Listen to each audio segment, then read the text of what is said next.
Starts right now. 2. Welcome to Daily Blast Live. It's Tuesday, October 15th, my husband's birthday. Right. Thank you. I'm here with Al, Brandon, Lindsay. I am Tori. Let's get right to it. We are live. So just minutes ago, Felicity Huffman turned herself in to serve a 14-day prison sentence. Pretty hefty, huh, Al? For her part in the college admission scandal, she's in a low-security, all-women's federal prison in Northern California. Is this a joke? That's code for Dave and Buster's. She is. Let me be honest. That's not any jail for any amount of time. I know this sounds ridiculous. Is really crappy. Right. So, she's doing 14 days. I know that's a joke of a sentence in the overall scheme of things, but she's not going to get released early. I know we think she might do 2 days, but really anything under a year, you probably, the most likely you won't get. Yeah, you'll do 100% of your time. 100% of the 2 weeks? Of 2 weeks. She's not doing 2 weeks. No, People spend a day in jail and regret it already. So I think and I'm not saying her jail won't be Martha Stewart jail, but it's still jail. She used to be in free, celebrity, living like one. She's not going to be able to do that. She's coming out with cornrols and a new mixtape. Watch. Felicity's the new black. All right, I love it. Now, where in the world is Hunter Biden? Well, it turns out Hunter, who is Joe Biden's son, was at his LA home all along. And now he's talking to GMA about the controversial board position he held at a Ukrainian gas company in this ABC News exclusive. So let's hear Hunter's point of view. No, I don't regret being on the board. What I regret is not taking into account that there would be a Rudy Giuliani and a president of the United States that would be listening to this ridiculous conspiracy idea. I'm a human. And you know what? Did I make a mistake? Well, maybe in the grand scheme of things, yeah. But did I make a mistake based upon some unethical lapse? Absolutely not. Well, President Trump tweeted, Hunter Biden was really bad on GMA. Reminds me of Crooked Hillary and her 33,000 deleted emails, not recoverable. So, look, I have an issue here. He stepped down from the China board and Ukraine board because he doesn't want any type of looking like he has a conflict of interest. And then we look at Trump, who's bad-mouthing him, and he has his daughter in his office. He's got Jared Kushner, who made $82 million with ties to Saudi Arabia. He has G7 conventions going to his own hotel. So when you talk about conflict of interest, at least one candidate is trying to make a separation of, I'm getting rid of all boards so I have no conflicts of interest. The other one is filled to the brim with conflicts of interest. I don't think that they're saying that they have no conflict of interest. He's simply saying in there that he didn't do anything wrong. He's stepping down to be the morally correct person. But that's not true, because when Biden was vice president, he was the direct point person on Ukraine. His son was then on that board. So that does create a conflict of interest. To say they never spoke about it is kind of crazy, because they went golfing with these same leaders in Ukraine. So just admit the full truth if you want to be so morally better than, let's say, Trump. And if you talk about Ivanka being in the actual White House, she's a business owner, an entrepreneur. I don't think that you should have nepotism in there at all. But if it is going to happen, at least she's working and advising him on business and education and business. Okay, but she did go to summits and speak as her father when he left the room. No one elected Ivanka Trump. No one wants her. She has no diplomatic foreign relations issues at all. She's a rich girl that got famous from daddy. I don't think you should be talking bad from Trump's point of view if you got Ivanka sitting there in your corner. Right, and I think that on both sides we should not be having our kids working for us regardless. And so I think if they really want to take the higher road that they say Trump's not taking, they should say that they were having something wrong with VP Biden looking over Ukraine and you working for Ukraine. All right, well, interesting. Let's hear what the DBL Nation has to say. Good talk. Nice. All right, the police officer at the center of the latest controversy, you know, the one who shot and murdered a Tatyana Jefferson inside her own home in Fort Worth, Texas over the weekend, has now been arrested on a murder charge. This is Aaron Dean's mugshot. He's the one who murdered her while she was doing absolutely nothing. Right now, he's out on a $200,000 bond. I have researched day and night to find out who paid that money. It looks like it might be the police union. I do know they're offering him financial support and a lawyer, even though he resigned from the police department. So I don't understand that at all. And when you say she was doing nothing, according to them, she was doing something. She was playing Halo with her nephew. Oh my gosh. You know, that's so threatening. But her lawyer, her family's lawyer has said it now. If you think this is over, then you have not been paying attention, and you'll see why. You're going to see why. And I think it was a step forward that this officer is charged with murder, but we want to see an appropriate indictment for once. I think that everybody's just waiting to see this one play out fairly to show us that if you're sitting in your own home, you can't get killed without somebody being prosecuted to the fullest extent of the law. That has I think that'd be a baseline request. Yeah, that would be a baseline. Yeah, there's so many things that have gotten passed by that they made excuses for, but this one is not going to work. Saying this woman had a gun in her own home in Texas is not a real argument. And so I would like she had every right to have a gun in her own home. Exactly right. What do you think, Al? This is the first time I think that they realize that they can't just hope that this goes away in the second or third news cycle. I mean, there's been too much going on with this police department in this general area of the country. They're going to have to address it, and they're going to have to be transparent because now everybody's got access to everything, and any misstep they have will be highlighted. And I think this police department has been put on blast and embarrassed enough as it is. I think they better proceed with caution going forward. I hope so. And I wonder why the police union is still involved if you are resigned. A worker at Panera Bread has been fired because, yeah, I know, she posted this video.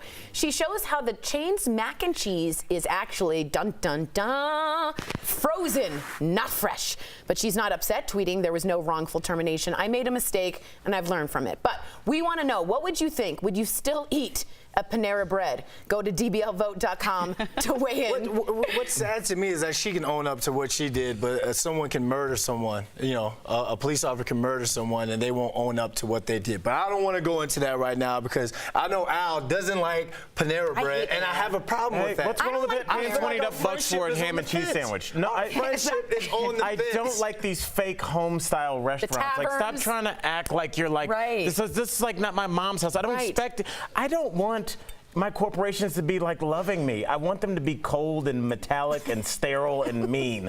That's what I want. I don't want to pretend that there's a chef like tasting things and stirring like things. Basil garnish. I don't need that. This all comes from a factory with robots. That's all it is. They really do have top chefs in there picking out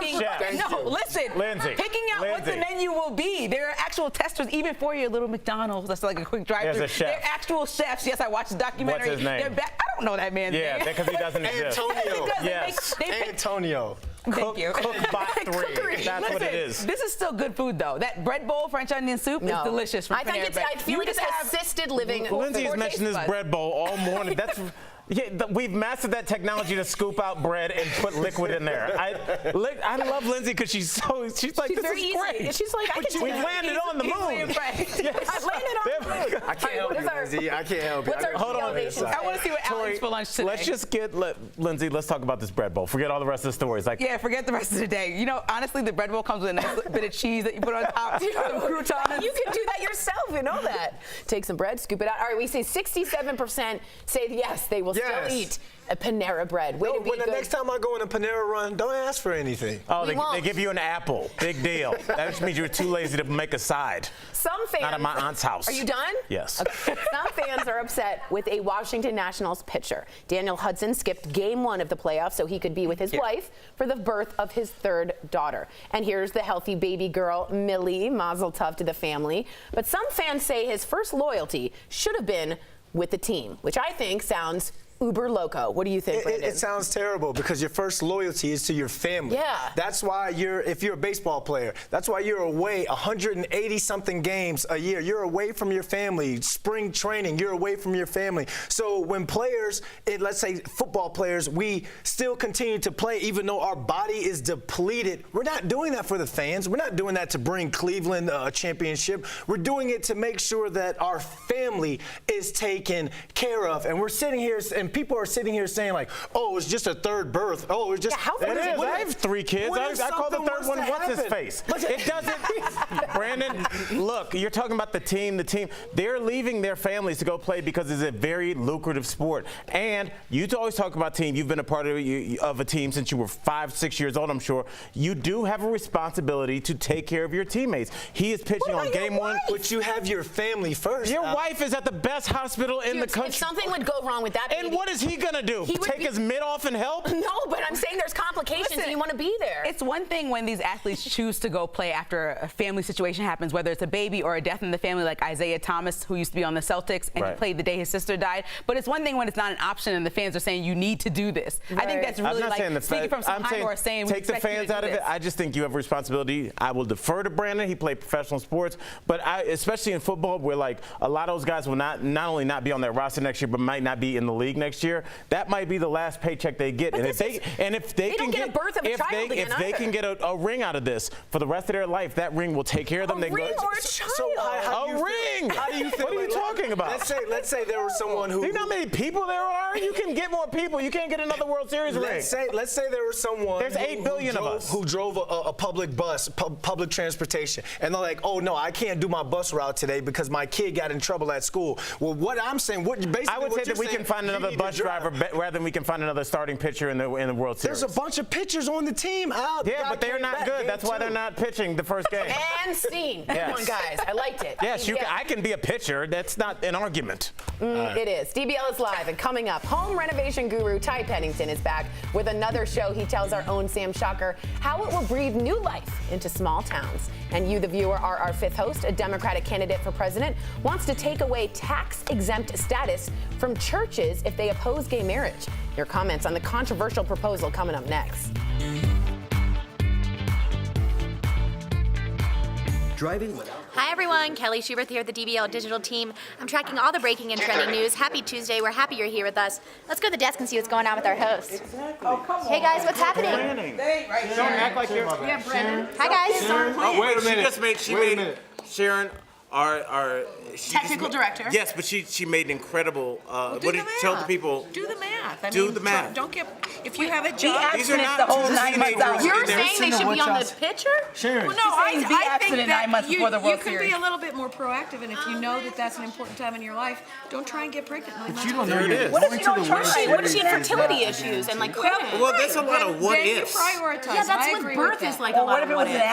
accident? All right. Accidents. Well, that's a whole other thing. You better never miss work for a graduation or a bar mitzvah or anything. That's not different. Okay, We Michael need her Buckland just agrees as with much as they need I the can miss pitcher. work and you could fill in for me. Sharon could miss work and somebody could fill in for her. There are only a few human beings that can pitch so well that first of all they make it to the major leagues, And not the playoffs. their manager decides that they're going to be the first player to the first pitcher of that He's series. a closer. Your wife goes into labor So and I- a Super Bowl Sunday, and you're on a Super Bowl team. You would ain't immediately talking about walk Super away Bowl from playing Sunday. in the Super Bowl. That's It is. It's the playoffs. Playoffs, but not the Super Bowl. I'm going against myself. Go ahead. So you would miss an AFC Championship game. Well, if she's that pregnant that it's the For your playoffs, she third could kid. go into labor during the World All right, Series. well, Lindsay, It's the go same ahead. thing. Brandon, would you miss an AFC Championship all game I'm for your So third kid? when a superstar can arise, like the backup Patriots quarterback. Do you want to risk that in the playoffs? Yeah, but no, somebody His could really name step. is Tom Brady. No, the backup Patriots quarterback. Who's the backup Brady. to him? Who cares? Tom Brady wasn't the backup. Yes, he was. The backup to Tom Brady went on. Jimmy Garoppolo. Thank you. Yes. He's not a yeah. superstar. But Tom Brady was the backup on the Patriots. I don't know sports. Michael says maybe talk about this during gestation. A playoff pitcher has obligations like winning the playoffs. Bad timing. What about being an obligation to be a dad, dude? He's gonna be a dad. This kid will not. What do you think? He's leaving for the rest of his life? A couple hours. This kid won't know what happened.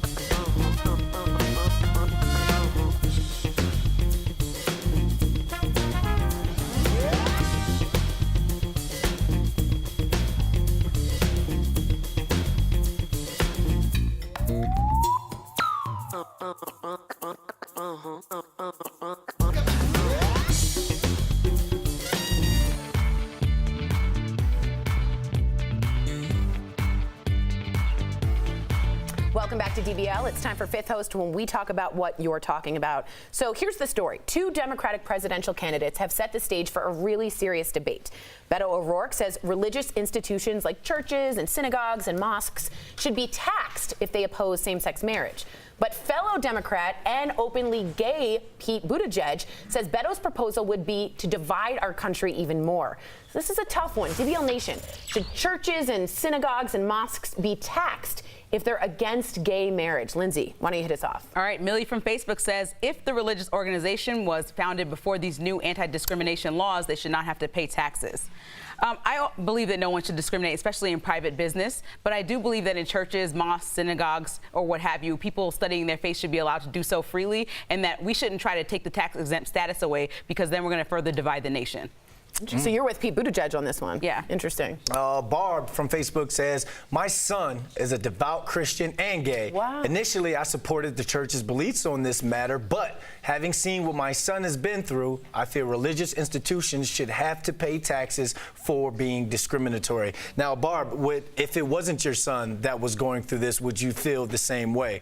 But I also want to say that the anti-discrimination laws, I'm okay with that being for institutions. I'm okay for it for being with businesses. Yes, your business has to still make a cake for a gay wedding, same-sex wedding. But when we come to churches, when we're talking about mosques and people's real faith, I'm talking real beliefs, we like Lindsay said, we get real divisive when it comes to that. So I'm on a fence. No, it's not an easy one to answer. It's not an easy answer. I would disagree. Okay. Sharon from Facebook says churches should not be denied their exempt status. However, they should stay out of politics. There should be a separation of church and state.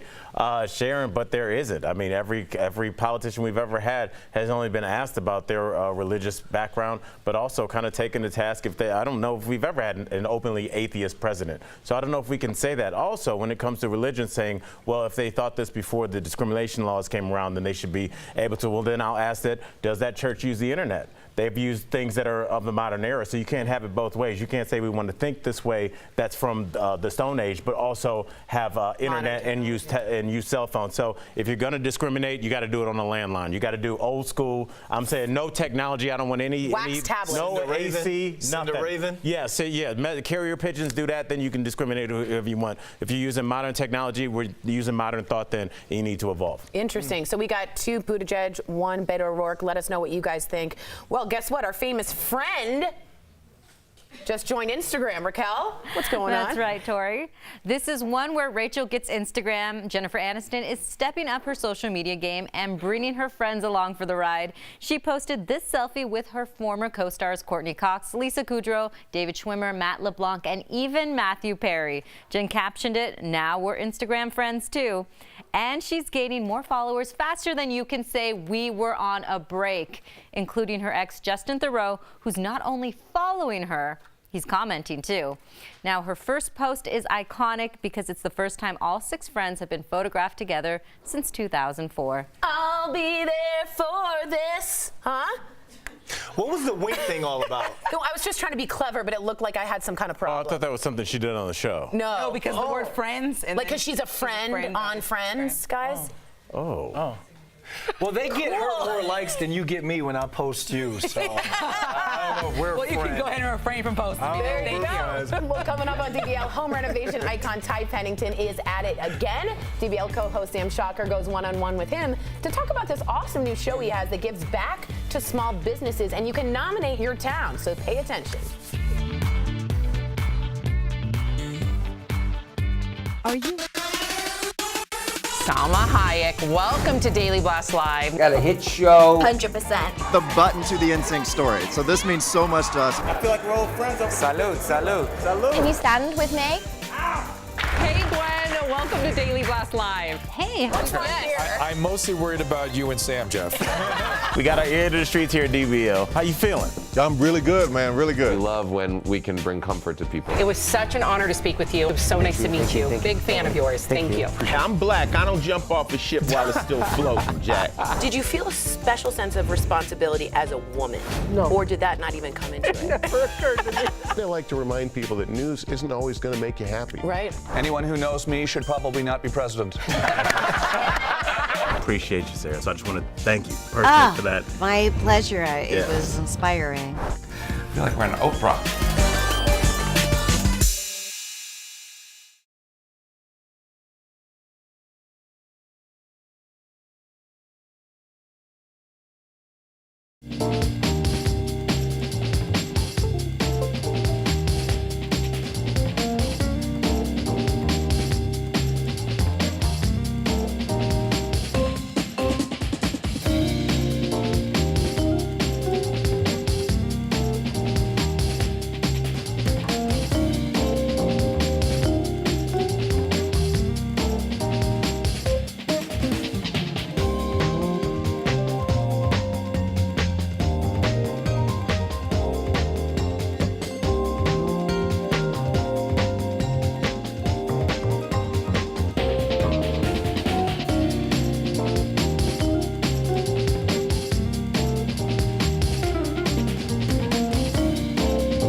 Welcome back to DBL. Ty Pennington made his mark in the renovation world on Extreme Makeover Home Edition. Now he's helping entire towns thrive on Hulu's Small Business Revolution. Earlier, DBL co-host Sam Shocker talked with Ty and his co-host Amanda Brinkman, so they gave us a sneak peek on what to expect this season in today's DBL Spotlight. Ty Pennington and Amanda Brinkman, thank you so much for joining DBL. I gotta tell you, as a small business owner myself, I am so excited for Small Business Revolution. So, Ty, you are a renovation icon. I look to you for inspiration. How is the transformation process on this show different than some of your past projects? Well, on the past projects, I mean, we are literally tearing down houses to the ground. Well, then let's do it! Hey, bus driver, pull over! With Small Business Revolution, it's really about saving a business. So we're adding things to it, we're sprucing things up, but we're definitely not necessarily tearing things down. The effect that you can have by revamping a business, it's miraculous to see the change, but it's also what's really awesome is to see the belief in themselves once they've gone through the season and you realize that they've got a grip of how their business is changing and a new way of looking and running it. Yeah, I think the boost in morale is something that I don't think anybody but a small business owner could probably describe to you how important that is. And Amanda, I want you to give me the inside scoop on the town that's featured this time around. Searcy, Arkansas, which is an incredible small town in central Arkansas, and we really fell in love with their sense of community. They give back disproportionately not only to each other, but they have a great number of nonprofits and are really passionate about the foster care community. Wow. So those families really step out and take care of children when their families can't. Why was it important for both of you to be a part of this mission to help small town America? And I thank you just personally. I think it's so cool. We decided to go out and put our money where our mouth is and actually walk alongside them and help them. For sure. I can't wait. And like you said, as viewers, we can really learn. So you also have this pay it forward mentality. But Ty, before I let you both go, I have to ask you about the book you released earlier this year. Did I hear you wrote it in 7 days? How did you pull that off? I'm one of those people, like, if there's not any chaos in the room, I'll create some chaos just so I can figure out how to solve it. But yeah, it was a challenge because I wanted people to really get an idea of how extreme sort of my life has been. And honestly, you really got an in-depth look on sort of like inside my brain, which isn't always, well, clear. Well, speaking of which, I have to thank you for being so open about having ADHD because, you know, I've worked with kids and a lot of kids who are diagnosed with ADHD and they end up feeling bad about it. They shouldn't. How did your ADHD benefit your career? How is it your superpower, so to speak? The truth of it is like there's many years when my mom as a child psychologist was trying to figure out what I would be good at, and the one thing that I always went back to that I could focus on was either sort of solving geometrical puzzles or drawing. My advice to anybody dealing with those kind of challenges with the ADHD is let them go through whatever door they seem to be passionate about, because you never know in the end if they can use all those different paths that's going to lead to one incredible destination. Wow, you both amaze me. You really do. Thank you, thank you, thank you, Ty and Amanda. I can't wait to watch Small Business Revolution on Hulu. Both of you have a fantastic day. Thank you. Yes, nice interview. Well, you can already nominate your own town for the show's next season. Just head to smallbusinessrevolution.org. We'll be right back.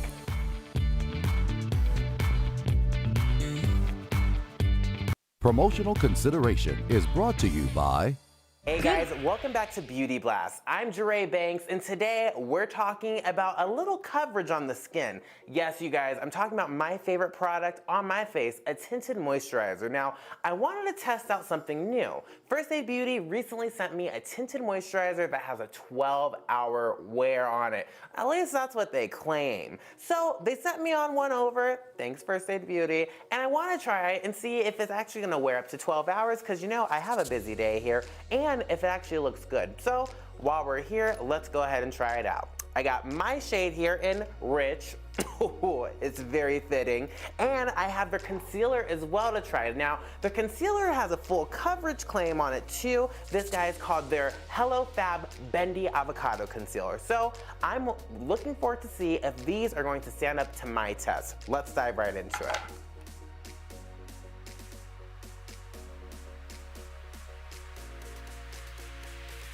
Now, quick pause. if you wanted to build up the coverage a little bit more, you can use something like a dome-shaped brush or even maybe like a beauty blender. This one needs to go though. All right, keep it moving. So, this is looking pretty dang good so far. I'm loving the feel of it. Now I used my hands because I wanted a really lightweight and skin-like finish. And so far, it's definitely delivering that. Now, I'm gonna take a little bit of a blending brush here. This is my Sephora brush. It's a tapered brush, and I'm gonna just use that to blend everything together. Notice this doesn't have any product on it. I just wanna use it to blend out any streaks or powders that might be sitting, or any streaks or lines that might be sitting on my face from blending with my fingertips.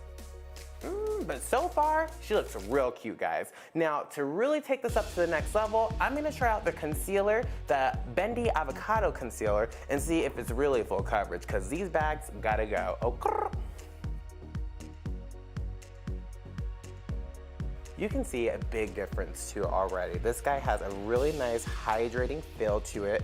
It kind of feels like if you would have a concealer and an eye cream put together. Not like a tinted eye cream, but an actual concealer. So it's still nice and hydrating, and it just feels good on my skin overall. Ooh, she looks fierce. Okay, I see myself. You looking cute, Jeray. Go ahead, come through. So real quick, I'm just gonna finish this off just to make sure that I look nice and presentable. Give me just a sec, guys.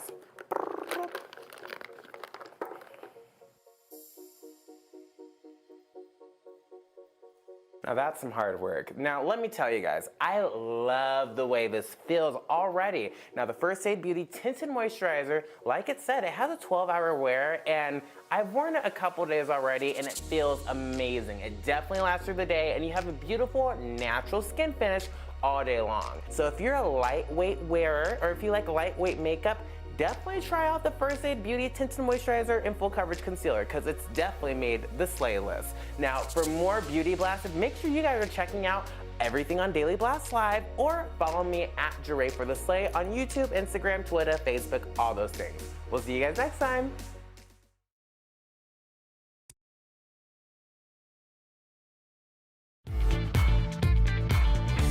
Welcome back to DBL. Well, it was just another walk for a man and his best friend when this happened. Floyd, a 190-pound Mastiff, got a little tie-tie and needed to be rescued during an evening hike. He laid down and Floyd refused to budge. So the police department strapped the 3-year-old pup to the stretcher and carried him down the mountain. Mastiffs are actually really not, probably should hike because they have a hard time breathing. Yeah, that was not a good call. But you live and you learn. At least he got a nice ride down. He did. We love you, Floyd. Be good. We'll see you same time, same place tomorrow. Be good to each other. Bye, guys.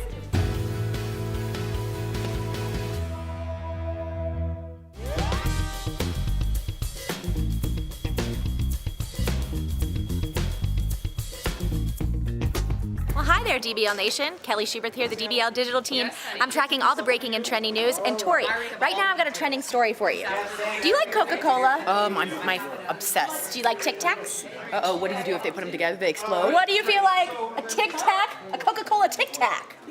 I'm into it. Are you though? I thought you were going to say a Tic Tac Coca-Cola, but So this it is says- a Coca-Cola Tic Tac. Yes, and it says a mint with the refreshment of a Coca-Cola. I tell you why I like this, Kelly. What does it taste like, though? The mint. Remember those root beer squishy gummies? It's going to taste Ooh, like I don't that. like gummies. Well, here's the thing. When you take I don't a like Tic root Tac, beer. I don't like either of those Well, things. you're not helping my situation. When you eat a Tic Tac, it can be incredibly alpine. Like, it's too much mint. Yeah, like, yeah, I'm in the totally. Alps, and I just want to be like at Vail. You know what I mean? Okay. And that's where the Coca-Cola comes in, that caramel syrupy look. Okay, but think about a Coca-Cola and you drop like a minty Tic Tac in there. That sounds awful. I don't agree. Coca-Cola Tic Tac. So it's a Tic Ooh, Tac that sounds. That sounds. Yeah, but it's not just like Coke. It's minty Coke. I think that's great. Have you dropped a Mentos in Coca-Cola before? No, it explodes. Try it.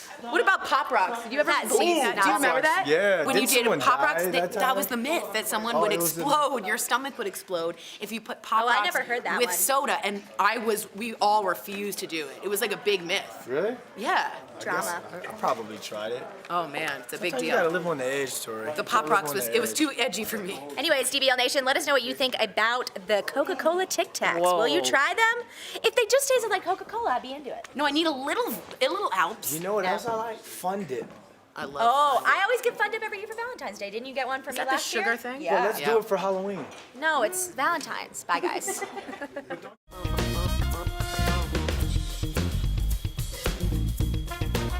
Here's what we're talking about today on Daily Blast Live. Felicity Huffman reports to prison. What her life will be like behind bars for the next 14 days. Then, Panera Bread exposed. No. Why posting a video of the company's mac and cheese got a worker fired.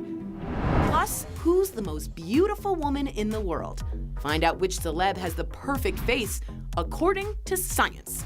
And 2 must-see moments caught on camera. This unusual rescue of a massive dog on a mountain and a kid facing off with a Halloween display in this hilarious viral video.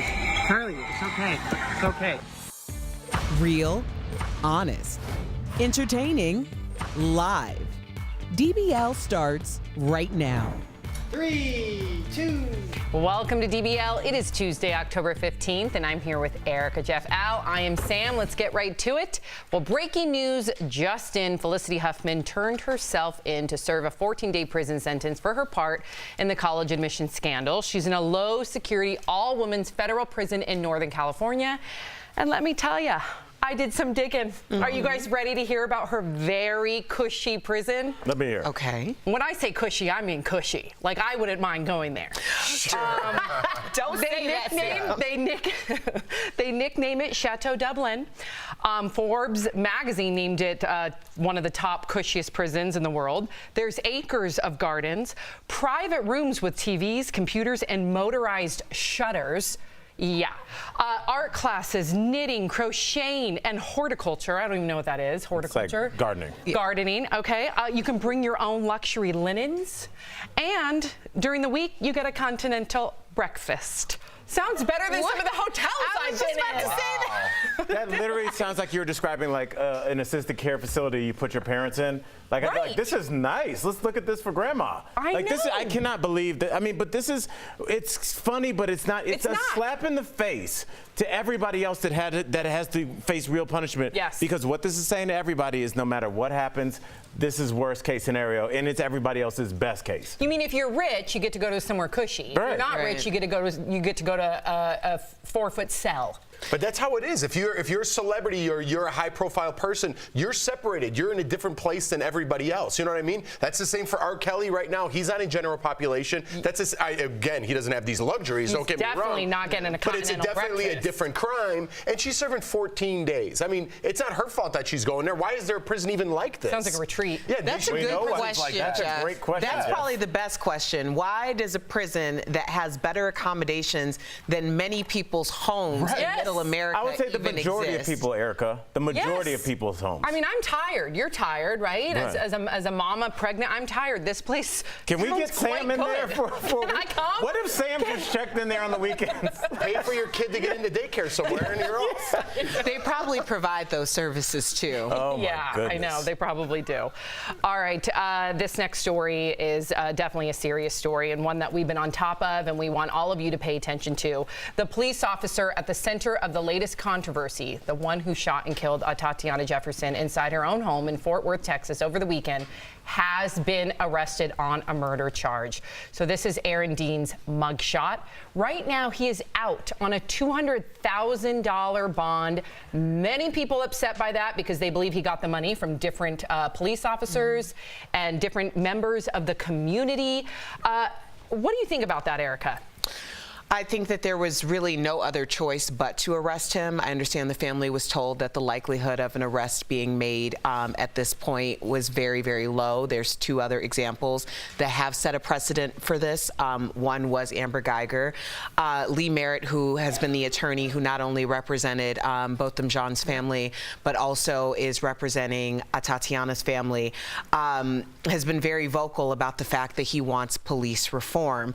I was really at least relieved to hear the police report that they were regretful about disclosing the fact that she had a handgun in her home. I thought that that was just as maligning as saying that both of them may have smoked a joint before he was shot in his home. So I think that there are some steps that are being made that we've never seen before, and I think this is going to set a new precedent. So you're encouraged? I'm encouraged, but I'm also very cautious about how encouraged I become. Yeah, Al, what are you thinking about all this? I mean, I think I'm in the same boat as Erica and probably you too, Jeff. I am encouraged. I don't think that this case was so egregious. Like, he didn't even get the identify yourself out before he shot her. This was a hit. I mean, if this was a hit, how would this have looked differently than if it was a mafia style hit? Not only that, Al, let's say you were in your own home and you saw some rando with a flashlight. If I had a gun, I would have shot that rando with a flashlight. So it could have ended very differently, and she would have been protected by stand your ground, meaning that she was in her own home. But the fact that he just so quickly shot her without a care in the world. I don't even understand why he's out on $200,000 bond. I'm sorry. Well, I mean, but this is the first time that we've ever seen this get, first of all, an arrest made this quickly without the threats of violence and like calls from the mayor and the church. I mean, and does this have to do probably with what happened with Botham Jean a couple weeks ago? Yes, I'm sure. But this is the first time I've ever seen it move this quickly. So I am encouraged but cautious. All right, well said. Chime in though, DBL Nation, especially if you were in those areas. We do want to hear directly from you. A worker at Panera Bread has been fired. So we're switching gears here a little bit. A cleanser, if you will. I think we all need that. Because she posted this video showing how the chain's mac and cheese is actually frozen, not fresh. But she's not upset, tweeting, there was no wrongful termination. I made a mistake and I've learned from it. But what we want to know, what do you think? Would you still eat at Panera Bread? Go to dblvote.com to I think Schroeder would. For sure, dude. I love me some Panera, dude. Yeah, Soup and salad. Why would you spend like $9 on a mac and cheese? I have a frozen mac and cheese in the freezer right now. It cost me like $2. Probably tastes better. I would save you $7. And I know that you like to be cost effective. Well, I don't even eat out as it is. If I'm on the road somewhere, I'll eat out, and Panera is one of the places that I'll pop in. Listen, I'm not scared to say I like Panera. I'm Italian, and I like me an Olive Garden. I'm a soup and salad guy. First of all, Olive Garden gets a bad rap. I'll just say this: Red Lobster gets a bad rap. I love Red Lobster. The only issue I have with Panera, I don't like restaurants that try and book themselves like this home style, like your grandma's back there stirring a pot and like tasting things. Like, come in here, Jeff, taste it. Like it's a corporation that freezes and flash fries these packets of sadness. They send it to be dunked in this gray hot water, and then they give it to you on a sterile, sad hospital plate, and everybody's shocked. 6 times the cost. Yes, I'm like, what's the big thing? Any place that gives you an apple is ripping you off. Period. Dude, it's a healthy option. Honestly, I don't want an apple. I think that if we saw how most food is prepared or saw the kitchens of most of our favorite places, we would be disappointed. I'm not shocked by this. Panera doesn't have the capacity to have like a full gourmet kitchen in the back, and they turn and burn fast. So how much do you think was really going into preparing your mac and cheese? You can't have a mac and cheese on a pot going all the time, all day long. Of course you can. If everybody's coming in and eating mac and cheese, everybody's not coming in and eating mac and cheese. A lot of people get it as a side. We are missing the bigger point. Erica, okay, what's the bigger point? I'm a little disappointed. We are missing the bigger point that a lot of places shouldn't have mac and cheese on their menu. No. Period. Everybody likes mac and cheese. No, and I'm saying ridiculous. this, Jeff. Mac and cheese is a very significant item in a lot of people's homes. You have an aunt or grandmother that cooks it and puts her heart into it. To put that on the menu, you better damn well it better be so good that it's good enough to sell. And when you send that nonsense out, you're besmirching the name of mac and cheese. You're coming at my Aunt Valerie, my grandmother Marcella, Auntie and Pat. people that Auntie Pat, and people that really make real mac and cheese, not that processed nonsense. Get out of here. All right, we're going to leave it at that. Jesus. Let's see, 61% Mac and cheese is serious. 60% of you said you'll still eat at Panera. You're with Jeff. So really important story, and I got to hear from, I want to hear from everybody, but specifically the guys. Some fans are upset with a Washington Nationals pitcher. Daniel Hudson skipped game 1 of the playoffs so he could be with his wife for the birth of their 3rd daughter. And here's the healthy baby girl. Her name is Millie. But some fans say his first loyalty should have been the team. Now, I know how I feel as a mama and as a wife, but as men, how do you feel about all this? Wow, this is a tough one because it's a discussion. it depends what sport you're playing. I mean, this is this man's dreams growing up, right? He didn't know his wife. He didn't know his child before he was getting to this point. I understand him wanting to play the game. He chose his family. I also understand that too, having children. So being a pitcher in a rotation, he could pitch the next game. They could easily switch this out. Being a Tom Brady at the Super Bowl, I think that's a different story, you know? So I respect his decision and their family's decision. Would his skill set lend him to, like, go to the World Series? Is that why, like, so many people are upset, or no? Yes, I believe he's their closer. Well, he's their closer? I thought he was opening up for the game. David, is he their closer? No, he's their closer. No. Okay. Yeah, so I don't know. I think it's a family decision. I respect their decision. Well, I don't like the fans chiming in. I want to throw this out to you guys. That's what I'm ticked off about. Here's Jeff. Obviously, I have 3 kids, so I understand what you're saying. My question is, does he have a responsibility to the team? Because forget the fans. The team, a lot of these guys will never get this chance or even get this close to a World Series again. And you know, once you win a World Series, it's not just this year, Sam. 15, 20 years from now. What about his wife, though, who's in the hospital wanting her? Believe me, I get it. Believe me, I would want my husband to, I'd probably be like, I'll be fine. You go do you. And I think the conversation should be between them. And I'm more upset at the fans. But let's also remember that this woman is giving birth, the most painful experience that you can imagine, by herself. People are so quick to say he should be on the field. Why isn't anybody saying, actually, it's But what about the other players' wives? Home? The thing is, if they can win a World Series, they can feed their families for the rest of their lives, Sam. They can go to trade shows. He's not the closer. He's not the He's a major pitcher for them. That's what we're talking about. I applaud him, and I don't know why anybody feels like that they could tell him that he should be out on that. Because there's a lot of money on the line. When they buy a ticket, that they somehow own the players. No, not the fans, just the team. I'm talking about the fans, because that's who's all up in arms. And the fact is, if he got traded tomorrow, they would be like good riddance. So let's be honest about that. Well, good for him. And Millie is so cute. What a cute name. Love that. I think I won that argument. No, actually, I don't feel like you did at all. DBL's live. Coming up, it's your voice, it's your vote, not for the president, but for the Rock and Roll Hall of Fame. We've got the new nominees.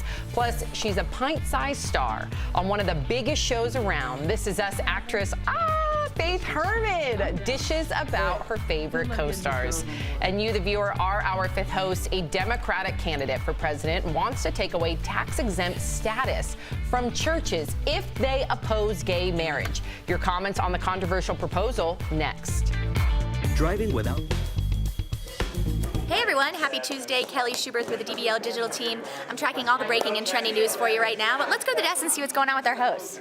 Yeah. Okay, good to know. Hi, guys. Thank you. Dude, your closer's got... Hi. The closer's crucial, so he's not a starter. Let's set So it he up. is the closer, the pitcher is the closer, the team is depending on him to get them to the World Series, which would change all their lives. I get it. I just still think, as a fan, you can't intervene between that family. No, take the fan. I'm just talking about the team. Like, this is a team here. So if I made a decision where I was going to shoot another TV show for 9 months and leave you guys, I would think about how that would Different impact. than you. That is so different. A stupid TV show compared to But if I'm not giving here, birth with your wife. You can't compare the two. I think you can. No, you can't. Because you're relying on this guy. Yes. That's a different story. Somebody wrote that I online. understand. Do you know how many people are associated with this team in the front office? How many people will benefit if this team wins the World Series? They will profit off it for the rest of their. Why is 50 families not equivalent to one person's wife? Why are you guys making like that such a crazy? I'm not making that at all. I don't think anybody has a say. Yeah, I that's think how I that feel. conversation needs to be between she and him. And if she's like, And that's honey, it. But that I decision want you to affects go so to the many World people's Series. hands. She's the one giving birth. I call her Sam's. She's the one And for giving all we birth. know, she may have told him, right? She may have told Oh, him I'm sure. to I would play. tell my husband, Think about please Rocky. play. What if I know He for a may not fact have I'd What say, did honey, Rocky's go wife play. say? Exactly. For all we know, she did What if say Rocky's that, wife had been right? like, no, stay with me in the hospital?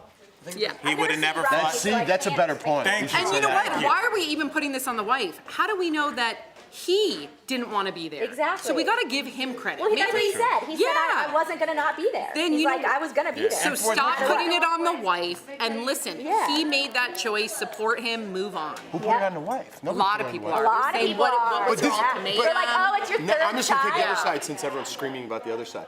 You're gonna pay $20 million to pitch That every counts, 5 games. Jeff. You know what I mean? That Like, and now counts. you're there when now it's go time. No, I wouldn't. But now everyone's screaming about the other side, so I'm taking I the know, other you side. always like to play devil's advocate. We appreciate that Jeff always likes to play devil's advocate. Anyways, guys, let us know what you think about this story. Give us your DBL take. I'm Bye. talking to my wife.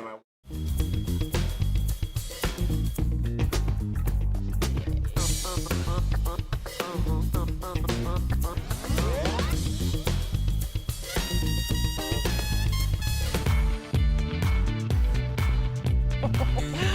back to DBL. Nice shot, Rob. Yeah, Rob, hit at the camera. We are live. It's time for Fifth Host when we talk back. When we talk about, we also talk back. Yes. What you're talking about. Two Democratic presidential candidates have set the stage for a serious debate. Beto O'Rourke says religious institutions should be taxed if they oppose same-sex marriage. But fellow Democrat Pete Buttigieg, who is gay, says Beto's proposal would divide our country even more. So DBL Nation, should churches be taxed if they are against gay marriage? Erica, the comments are coming in faster than I've ever seen before. Take it away. Well, Mark from Facebook says, I think churches that do not adhere to the principles of the Constitution should lose their tax-exempt status, but they should not be forced to accept gay lifestyles.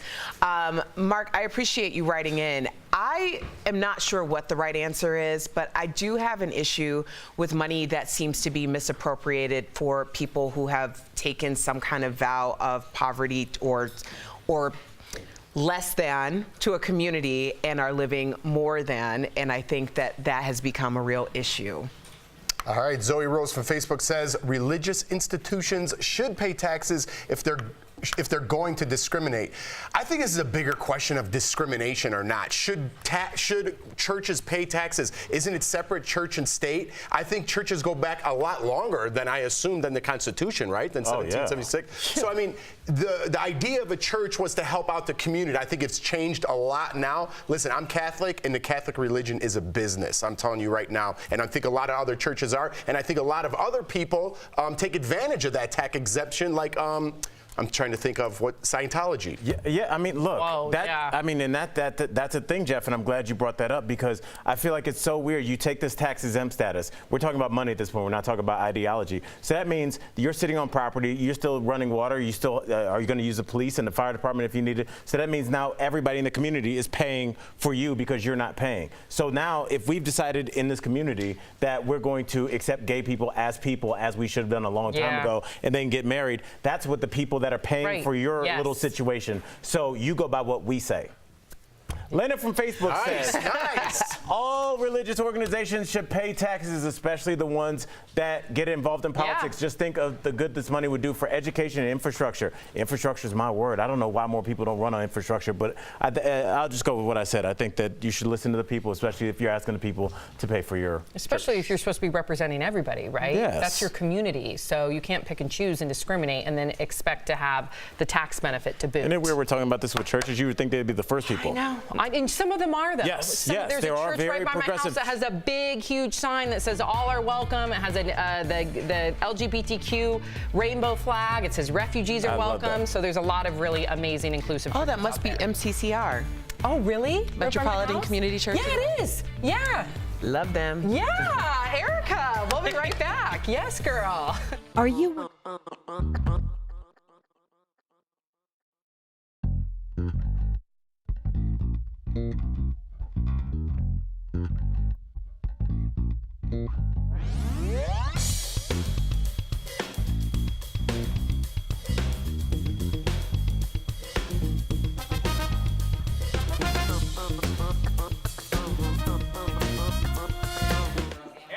What's going on, DBL Nation? Brandon London here for your digital break, and I heard the panel talking a little bit more about if you would leave for a child's birth. Would you leave a baseball game, football game? Here's the thing about this. This guy, he's a closer. He's a closer. So what that means is he doesn't start the game. He doesn't start off pitching. It's usually when that starting pitcher is, his arm is getting tired or he is getting sent yard, as we call it, multiple home runs, not playing well. Then this guy comes in. He's the closer, kind of like Charlie Sheen in Major League. Wow thing. So here's the thing for me. If it was like a AFC, it would be different for me if it was a football game or if it was a game where it's a playoff game where you're one and done. kind of like March Madness in that sense. But we're talking a 7-game series. So if you lose that game, which I don't think they did, but this guy came back the second game and had a strong outing when he came back in. He even pitched the last 2 runs for the Nationals to win game 2. So right in, what would you guys, what would you all do? I'm just happy we did some sports stuff around here. I'm tired of Justin Bieber. Talk to you guys in a bit.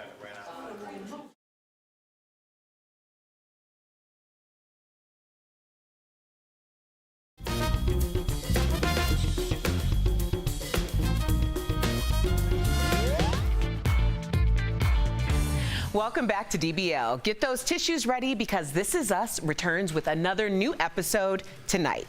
I had a chance to talk with one of the show's youngest actors, Faith Herman, who plays Randall's daughter, Annie. Check it out in today's Chatting with the Stars. Faith Herman, welcome to DBL, young queen. Hi. Hi. Well, I am a huge fan of This Is Us, so I'm so excited to talk with you today. Annie, my favorite child, is there anything that you'd like to do today? I'm good with whatever. Bless your soul. Now, you know your show is a huge success. Do you ever get recognized? Yes, I do. It always catches me off guard when I get recognized, and it's always so nice getting to meet people that are fans of the show. Well, we know that you can't reveal any spoilers, although I would love to ask you for some. But how do you keep all of those secrets, and does your family ever try to get anything out of you? It's not actually hard keeping secrets anymore. Like at first it was, but now it's not. And like usually my family don't ask me for any spoilers because they like to be surprised and like watch the show like everyone else. Well, I'm going to name a few of your This Is Us co-stars, so we're going to play a little game. Tell me the first word that comes to mind when I name each one of them, okay? Okay. Okay, your on-screen dad, Sterling K. Brown. Funny and silly. I could see that. Now, how about Mandy Moore, who plays your grandma on the show? Very kind. And what about your on-screen uncle, Justin Hartley? He's funny too. He always has like funny jokes with Mr. Sterling too. That's awesome. Now, you looked so stylish. You were giving all your black girl magic on the red carpet at the Emmys, girl, rocking that yellow dress. Now, what's it like getting all glammed up for the award shows? Well, I always have such a fun time, and it's always so exciting getting ready and picking out my dress. Well, soak it all in, girl. Stay present. Now, you said before that you'd love to work with Zendaya one day. I am a big believer in the power of manifestation, so let's put this out into the world, shall we? Okay, Yes. if she were watching the show right now, what would you say to her? I would say, hello, Zendaya. You're such inspiration. I love you so much. If you ever need a little sister, like a cousin or anything, you can call me. Well, I thank you so much for your time. You are such an inspiration, a symbol of black girl magic, and I am rooting for you all the way. I look forward to continuing to watch you on This Is Us. Thank you so much. I had such a fun time. How do you not love her? She is the best. We'll be right back.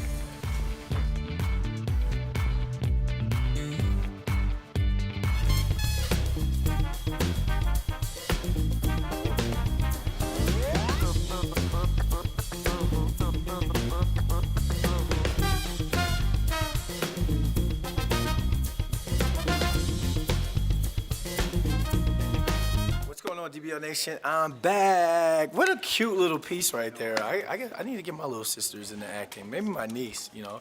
They could be on DBL one day. It's your sports short with Brandon London. So I wanted to talk last night. I wanted to talk about something that went down last night. I don't know how much of you watched Monday Night Football. It was the Green Bay Packers versus the Detroit Lions. And we're not going to get into the X's and O's of the game. But what I'm going to talk about is two blown calls by the referees. So I want to ask you all, in whatever sport that you love, and whatever it is that you love that involves referees, should referees be fined for blown calls? So what happened last night was Detroit Lions defensive end was, come here, Kelly, I'm gonna use you as a prop, like Tori uses props. A defensive end was coming off the edge trying to pass rush, and his hand was here. Oh, you can't not get close on to the the head, face, though. not on the You gotta face be mask. careful. No, you can. You can put it on the Yeah, but shoulder not on pad. the face. But he got flagged for hitting. He got that's not flagged fair. for the face mask. Oh, is this And what happened is what last happened. night? This is what happened last night. Brandon's been talking about this.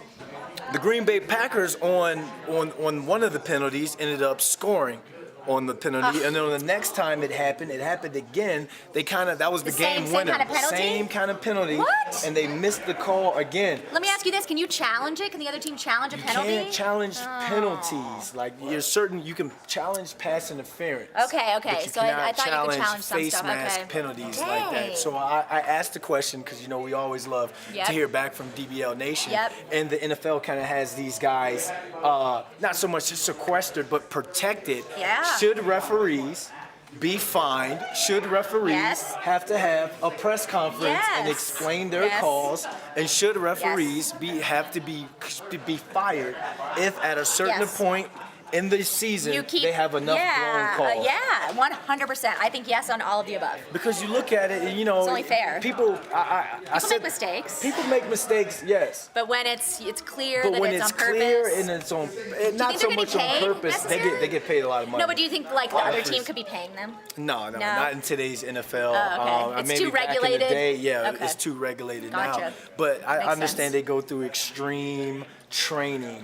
They have to have certain fit tests and all. I get that. But what if you're that person? You're a professional gambler. You're a professional bettor. You've bet You bet your whole mortgage or your rent check. not a good on idea. it. Don't do that. Not a good idea. But you People do. lose to a referee error, a human error. Even $100 to somebody could be a lot. If you're betting $100 on it, So that could should mean a lot. referees have to answer for their blown calls? Write in, let us know, and remember, Give us your DBL take. don't tell my boss. This isn't sports. This is the This is lifestyle us. within the Yeah. sports. Yeah. Lifestyle. Go Giants. Lifestyle.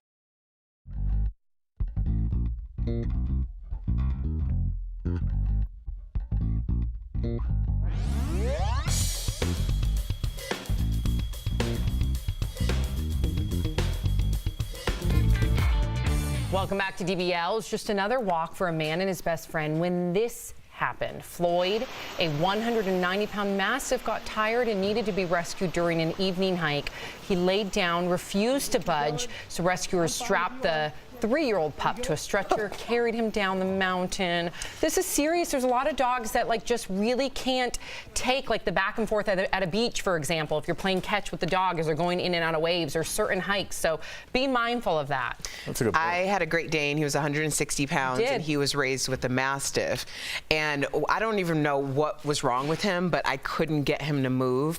So I ended up running into a lobby and getting one of those bellhop carts to put him on there, and then as soon as I moved 5 feet, he was like, I'll move. But when a dog's that big, what do you do when you're by yourself? Yep. So when you go on these hikes with these big old pups, just remember, bring some water, take it easy. Maybe don't do the whole hike. Don't do the whole hike. Yeah, don't do it all. Here's what's coming up next on DBL.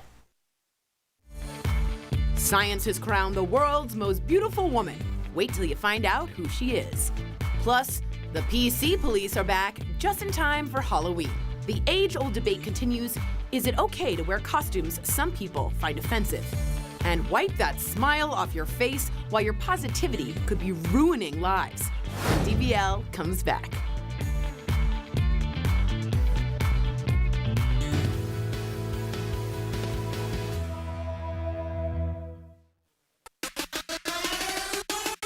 Salma Hayek, welcome to Daily Blast Live. Got a hit show. 100%. The button to the NSYNC story. So this means so much to us. I feel like we're old friends. Salud. Can you stand with me?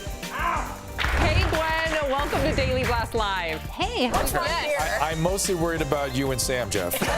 We got our ear to the streets here at DBL. How you feeling? I'm really good, man, really good. We love when we can bring comfort to people. It was such an honor to speak with you. It was so nice to meet you. Big fan of yours. Thank you. I'm black. I don't jump off the ship while it's still floating, Jack. Did you feel a special sense of responsibility as a woman?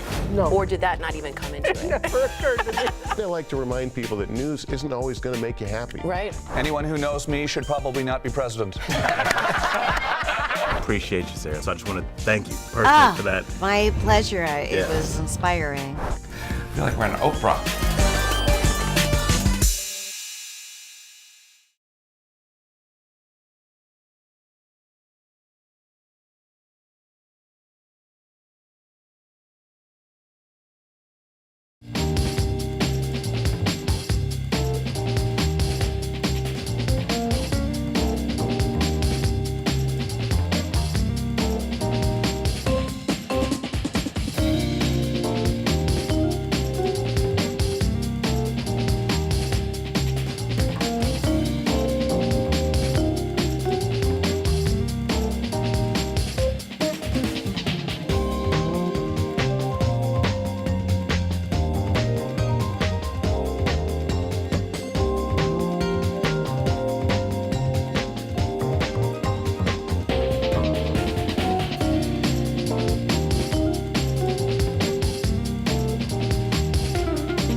This is Daily Blast Live. We're talking about what you're talking about.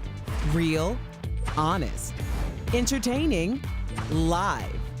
DBL starts right now. 3, 2. Welcome to DBL. We are live. Let's get started. Well, the 2020 Rock and Roll Hall of Fame nominees are out. Whitney Houston, Notorious B.I.G., and Soundgarden are just a few. Pat Benatar, the Doobie Brothers, Judas Priest, Dave Matthews Band, and 9 Inch Nails also made the list. Let's hear some of our favorite hits throughout the years, shall we?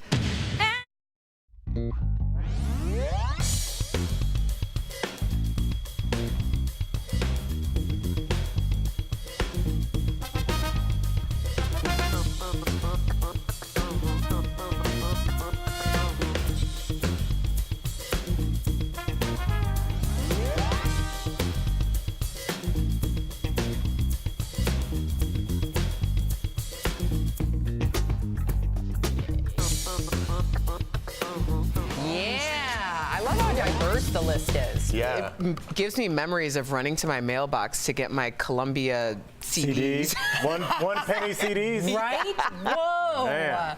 That's crazy. Who was on that list that you absolutely cannot believe was not in? Whitney Houston. That's mine as well. Oh, yeah, for sure. I thought she'd be in already, for sure. There's the list okay, so again. here it is right now. Yeah, Whitney Houston is shocking. But again, maybe she was nominated prior and they wanted to wait it out. I don't know how that works. Pat Benatar is kind of shocking. Yeah, that is a shocking list. I She's do been around for a long time. Wow. My two favorites on that list, which shows like how weird I am. I love B.I.G. and I love Dave Matthews Band. Well, yeah. It's like such a diverse music. That's good. You know what I mean?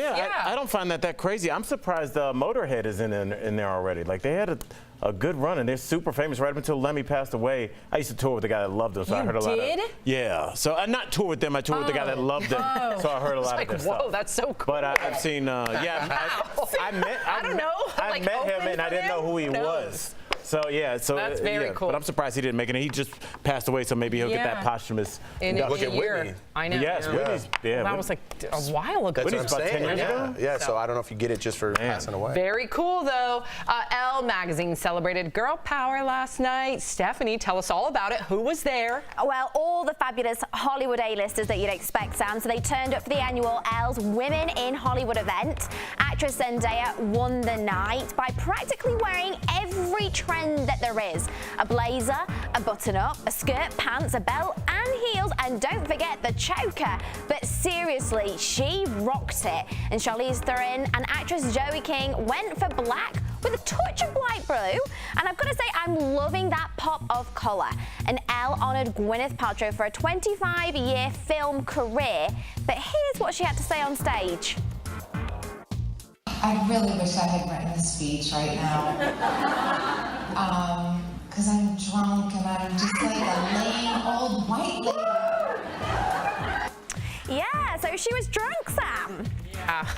I don't know. How many times are they going to celebrate themselves? Like, do you have to, you know what I mean? It's like karaoke for regular people. Let's go have an event and dress up. It's like, come on. At least this was a girl power event. You know, it wasn't yet another award show. It was specifically honoring not only like some of the accomplishments of some of these women, but some of the groundbreakers like Zendaya. I mean, she has been a groundbreaker. Yeah, but you're awesome. You're good. Cool. You got to celebrate yourself once a week. I hear you. I hear you. Steph, if our viewers are like, what was the point of that? What was the point of the award show? Okay, so Elle is a really big women's fashion magazine, right? They've been setting trends and helping and giving advice for women for many, many years. It's a magazine that I've read for, since I was about 13, 14. Me too. So I really do look to that to see kind of who are the women that are making headway in the different genres. What I don't appreciate is Gwyneth Paltrow, for all of the things that she has done that are good, rocking up saying, I've not even prepared a speech, and saying, sorry, I'm a bit drunk, like I'm above all of this. That kind of, if I was Elle, I'd be pretty mad. Me too, Steph. I think that's exactly right. And I think that's what put a sour taste in your mouth. I think you are because this should have been a monumental evening where you are honoring people that have shattered glass ceilings, and rightfully so. And I commend Elle for doing that. But when you have someone like Gwyneth go up there, and instead of using that platform as an opportunity to point out those individuals, and just say I'm a lame, drunk white girl? Come on. I know. Enough. It's a Shaming her own self. Yep, I agree with you, Steph. But very cool. I do like the event, and I do like, just like you, I've been reading that magazine since I was like 13. That was a great explanation. Thank you. Yeah. Thanks, guys. All right. We've all heard of the power of positive thinking, Jeff especially, but one therapist is arguing against it, saying being too upbeat can be toxic. So instead of saying stop being so negative, you can say it's normal to have negative feelings in this situation. Don't tell someone to, quote, just be happy. Ask, is there something we could do today that you'd enjoy? Yeah, otherwise you're like dismissing their feelings, Erica. This is crap. Yeah. Tell me, Thank you, what do you Erica. mean? It is crap. No, it isn't. Yes, it is. No. It's like, I can only be responsible for what I say. I can't be responsible for how you choose to interpret it. And when you're asking me and coming to me because you have an issue, you know who I am. Like, I try to do the best that I can based on the situation, but if you're committed to being something that I can't suck myself into, then that's your commitment. See, then I have to make that decision. I understand that. I think you guys are missing the point, though. I think what they're saying is so many people think that positivity is just saying, just be happy. That's dismissing someone's feelings. As a friend, as a mother, as a daughter, if you were to come up to me and be like, I had a really hard night last night, lost and threw up all night, and I would have been like, just be happy. That's not positivity, though. I know. That's what the whole point. That's being condescending. That's what the whole point of this is, though. Yeah, but you can't pick and choose, but like you said. some people are oblivious, and they think just by being like, just be happy. I know people like that. They don't realize that when you dismiss someone's feelings, you're doing the opposite. So I actually completely agree with this study. And I don't think some people know the difference between dismissing someone's feelings and trying to be positive. Yeah, that's their problem. You know what I mean? Everyone of course, but that's the point of the study. Yeah, but you're making my point. No, Both it's of you are. Because being That's positive what they're doesn't mean saying. be happy, and then she gives a whole sentence and a paragraph explanation. That's what they're saying. What are you talking about? Well, I know specific So you rather people be negative than be positive? No, you're missing the point here. That's exactly what All right, the what's study. the point? Pull up that thing again. So that's what positive people say. Stop being so negative. That's not positive. And then she gives a whole explanation of how to balance. Again, what they're trying to do is, because there's people unlike you two who don't know the difference between positivity and dismissive positivity. And I completely divulged the study. That's why I know all the information. So don't think that I'm like trying to pick an argument.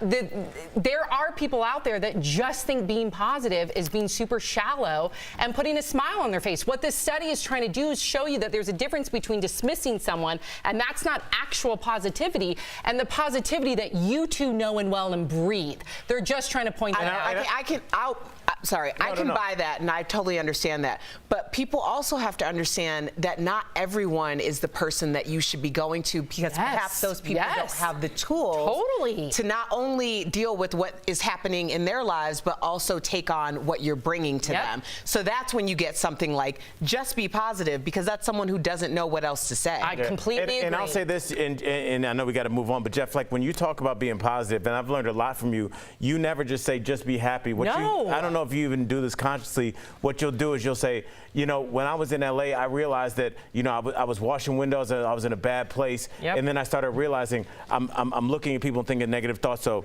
it started with 5 minutes. So your stories kind of start with a personal edge, and it makes them authentic rather than just being like, buck up, buddy. Right, and I wouldn't say that. Yeah, but the way you explain that, I could say, well, women would say, just be positive, and men would say, and I could give a whole explanation. You can't just pick and choose what you expect people to say. Well, I think you can't say that's what positive people are. No, I know. I think the point of the study was to really show the people that so dismissively say buck up, that that's actually not positivity. So the whole point is to point out to those people, if you want to be a positive person, come from experience, acknowledge people how they feel. Don't just use something so flippantly as buck up, buddy. That's not positivity. So that's what the study's point was. Well, I don't like it. They're putting a negative spin on positivity. Yeah, I agree, Jeff. And what about, maybe it was the fourth time that they came with some negative story, and the other person's like, dude, that's come on. We've all been there, let me tell you. And sometimes, you're over it. So I get that as well. Jeff and his studies. Well, science has finally determined who is the most beautiful woman. Here's another study for you, Jeff. I know. Here. I'm going with Beyonce. Okay, well, I think she actually made the list. She better have. She better make that list. Bella Hadid. This is now all according, it's not necessarily a study, it's according to the golden ratio, which is basically how symmetrical your face is. Now, Beyonce came in at a close second. Yes. So they're saying the more symmetrical your face, Erica, the more beautiful you are. Okay. I think so. I think that there are probably some biological reasons behind that. I think like a more symmetrical face means that you probably have less fat on your face, which means you have less fat on your body, which would make you more of a desirable mate for somebody. That sounds silly. I don't know. I'm dead serious. I don't know. Fat on your face makes you less symmetrical. No, It only grows on one side. Think about somebody like no. Sam, what do people always say? You want the, what do you call that chin? But they're not saying but whatever Jeff has. People like that. But they're saying symmetry. Right, your face in half, and it's almost a total complement of one another. And that could mean you could be any size and have. So you're telling me symmetry. like somebody's got an egg face would be the same as somebody's got the chiseled jaw? It doesn't matter as long as it's on both sides. Well, eggs tend to do that, so I'm gonna go get an egg face. You do want the chiseled jaw because that's an attractive quality. Well, we're talking about symmetry, not attractiveness. Oh, you're losing this. That's not attractive.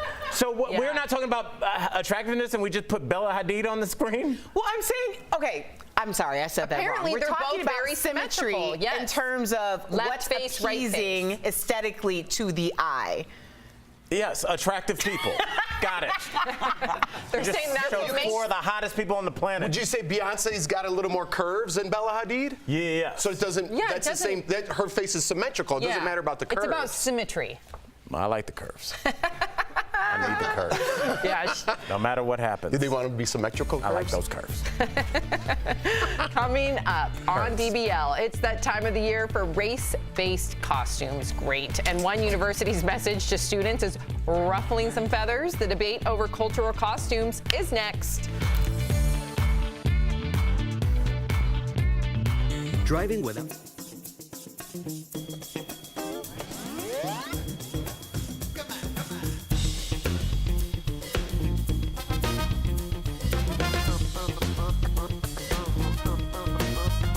Just want to know if she wants to concede that point to me. Al has no idea what he's talking about, okay? We're talking about symmetry in terms of attractiveness. Symmetry does not have anything to do with how much you weigh. You're going this way, so as long as this half is symmetrical to this half, the more it's symmetrical, the more beautiful, which means that it has nothing to do with Michael size. Fassbender and John Goodman, as long as they're both symmetrical, have the same attractive John qualities. Goodman's older. Pick somebody in their 20s Look at that's got a little Graham, more meat on Look it. at Ashley Graham. Let's go chubby face. Seth Rogen. Hold when he was up. chubby. Look at Ashley. And Michael Fassbender. There's First of all, you're not... but if Seth Rogen was ripped, would he be attractive? Yes, because his face, we don't know. the fat from his face would go away, and you would see his jaw, you would see his nose start to divide, you would see his cheeks. He would be more attractive. You're missing the whole thing about it being, like, if you were to cut my face off in half, and I don't have a symmetrical face, if you were to suppose, that's why some people have a left side and a right side. Apparently, Beyonce has every side, and same with Bella Hadid. So they do say that the more symmetrical your face, the more attractive, conventionally attractive you are, according to science. Weight doesn't affect that. What also doesn't affect it is gender or race, which means that it's the most scientific version of attractiveness. So it can't have anything to do with weight. But if we're talking about scientific, we're talking about a biological Are you drive arguing towards against science? biology is science. Are you arguing against science? Science is making my point that biologically, you're going to look for a more physically fit. You're talking about preference. People. No, people look for six packs not because they care about 6 blocks, because it shows you that your partner is in shape and can survive winters. Actually, can protect that's not you. what. That's yes, not it goes. No, that's not what 6 packs do. When you're looking.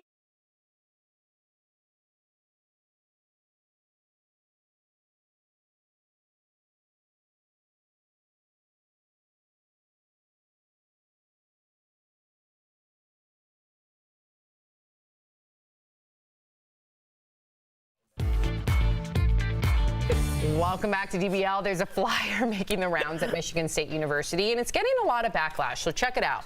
It asks their students, is your Halloween costume racially, ethnically, or culturally based? So it's trying to tell students to avoid wearing cultures as costumes, but some students say this is too politically correct, and many online also agree. But DBL Nation, we want to hear from you. What do you think? Head to dblvote.com. Let us know. I'm all for this. I guess call me too PC. I don't want to like do anything to offend anybody. I wonder if Justin Trudeau would have liked for his university to say, hey, think twice. Oh, yeah, I mean, but that's, let's pull back from this article and just say, was there a time in your 20s, especially in college, where you wish somebody had been like, maybe don't do that? First of all, there's going to be this thing in the future called the internet, and this is going to come back. So I don't know how this could hurt somebody, because I guarantee you I would look at something like that and be like, oh, it's going to. Yeah, and first of all, there's thousands of costumes to choose from, but let's see what our DBL Nation has to say. They say, yeah, it's gone too far, too politically correct. 66% of you, we hear you. That's okay, because the job market out there is going to be really hard with less competitors. Erica, we just saw a young lady lose her job for wearing a swimsuit in a swimming pool. I know. All right. Okay, more Halloween stories to get to. If you don't have costumes picked out yet, no worries, we can help. Here are costumes we think you should avoid at all costs. Okay, we also can add to the list of the culturally inappropriate ones. But this sexy costumes, sexy Buzz Lightyear, sexy Cowboy Woody. These are children's cartoons, everybody. Yeah, leave that one out. Check out what one website calls Sexy Happy Tree Painter. Bob Ross fans, we are sorry that you guys have to see this. And finally, one so bad that we had to bring it back to show you again. Do you guys know what that one is? Sexy Mr. Rogers? Yes, Sexy Mr. Rogers. I'm sorry. If I'm fitting into any of those costumes, you're gonna wear them, I'm wearing it. Good, Eric. I want to see you in Can I just say this? Like, let's stop with the costumes. It's sexy, anything.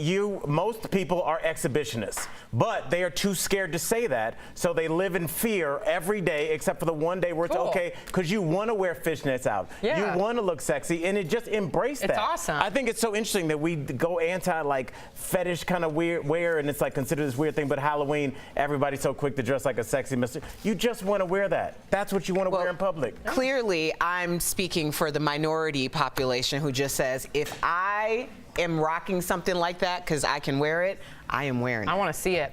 Now some costumes that was Sam, everybody. Now some costumes we love. Our favorite is Target's Golden Girls group costume. Who doesn't want to spend one night channeling their inner Sophia, Rose, Blanche, or Dorothy? Game of Thrones is over, so send off the show by dressing up as your fave character. And finally, check out this awesome Elton John costume inspired by the movie Rocket Man. Where is it? Where's the Elton John costume? That was it. The Dodgers one. Oh, the Dodgers one. That was a cool scene. Rhinestoned out. That was a cool scene. Where are people going in these costumes? I think there's a reason why people are so scantily clad. Because have you gone to a Halloween party? It is packed and hot. Yes. Yeah. That's too many clothes. But can you dress like that anymore? Can you be? No, you can't, Sam. Of course you could. If you got like sexy Buzz Lightyear and they take a picture, someone's going to say something like, "Why would you do this? Or how would you act like this?" You can't. They took all took all the fun out of Halloween. I think it depends. I think you're right when it comes to your profession. Like I don't necessarily agree with that. Me neither. But I don't either. 25-year-old Sam, 30-year-old Sam could definitely wear whatever the hell she wanted to wear. But if you work for an office company, you know what I mean, like a regular. That girl that got fired. She was wearing a bathing suit in a pool. And there was pushback. Thank God. She never got the job, though. But it's too PC. But there was pushback. Go ahead. Good luck on Halloween, everybody. I think Jeff's right on this one. I don't think. Everybody's if you're a college professor and you got caught wearing that sexy push the painter envelope a outfit, little bit and see what happens on November 1st. Well, if you're tenured. Yeah. Yeah, go ahead. You're going to be. Don't appropriate any cultures. Other than that, I'd say have fun. We'll be right back. Yeah.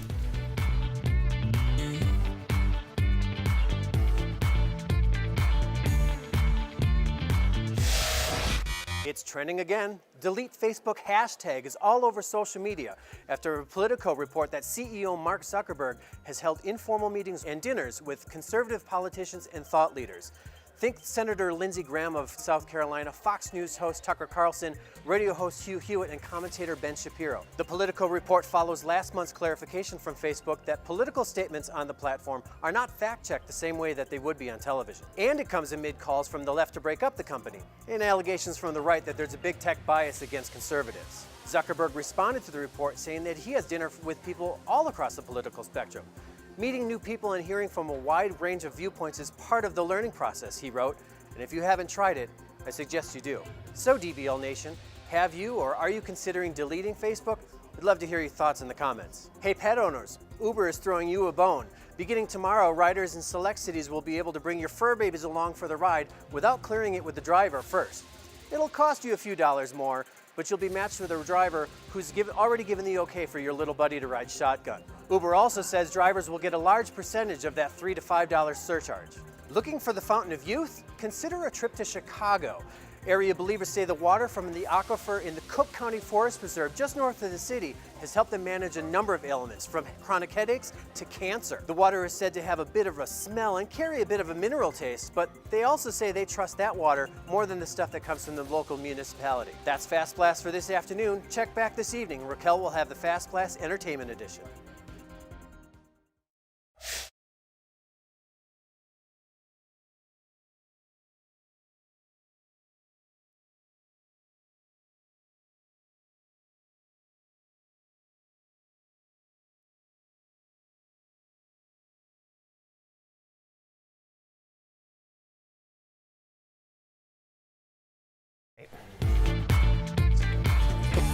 Welcome back to DBL. It's time for Hair Share, sponsored by Hair Club, where we dare to look back at some of the boldest hairstyles on this day decades ago. Today, we're checking out the hairstyles of 1989. Can you believe that was 30 years ago, people?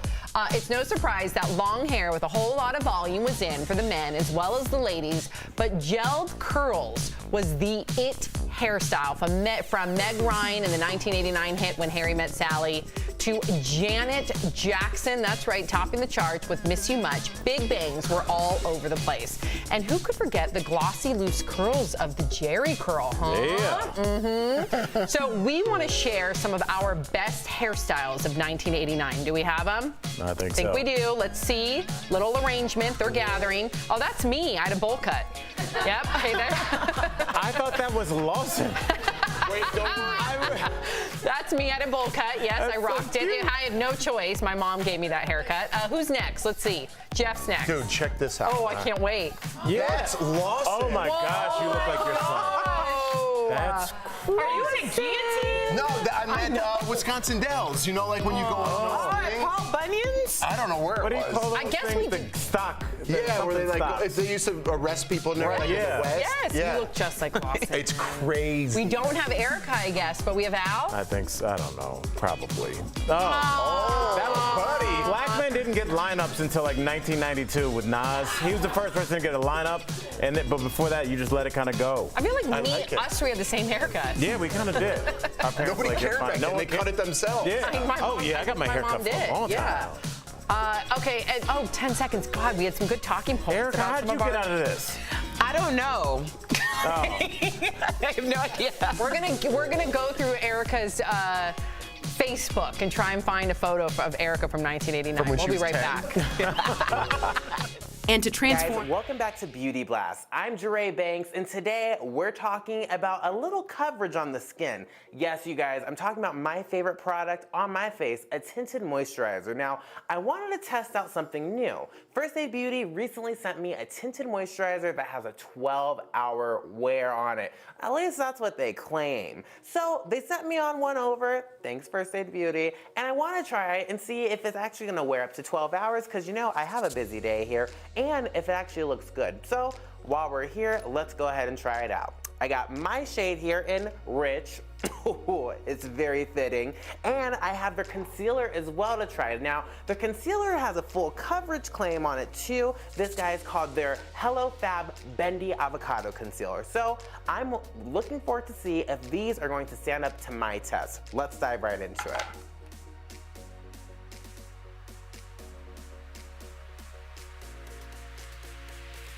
Now, quick pause. If you wanted to build up the coverage a little bit more, you can use something like a dome-shaped brush or even maybe like a beauty blender. This one needs to go though. All right, keep it moving. So, this is looking pretty dang good so far. I'm loving the feel of it. Now, I used my hands because I wanted a really lightweight and skin-like finish. And so far, it's definitely delivering that. Now, I'm gonna take a little bit of a blending brush here. This is my Sephora brush. It's a tapered brush, and I'm gonna just use that to blend everything together. Notice this doesn't have any product on it. I just want to use it to blend out any streaks or powders that might be sitting, or any streaks or lines that might be sitting on my face from blending with my fingertips. But so far, she looks real cute, guys. Now, to really take this up to the next level, I'm gonna try out the concealer, the Bendy Avocado Concealer, and see if it's really full coverage, because these bags gotta go. Oh, grrr. You can see a big difference too already. This guy has a really nice hydrating feel to it. It kind of feels like if you would have a concealer and an eye cream put together. Not like a tinted eye cream, but an actual concealer. So it's still nice and hydrating, and it just feels good on my skin overall. Ooh, she looks fierce. Okay, I see myself. You looking cute, Jeray. Go ahead, come through. So real quick, I'm just gonna finish this off just to make sure that I look nice and presentable. Give me just a sec, guys.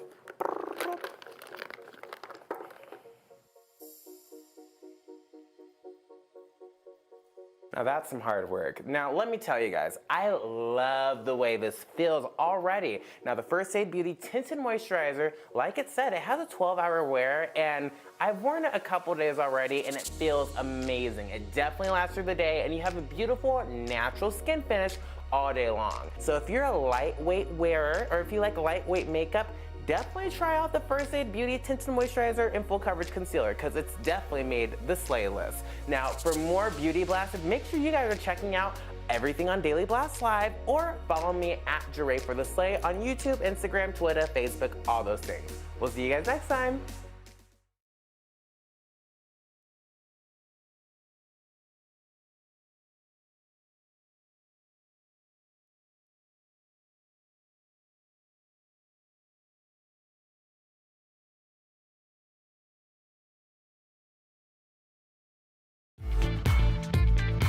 Welcome back to DBL. You're going to love this video. One toddler isn't loving all the Halloween decorations out there. Watch what he did when he met a giant fake spider.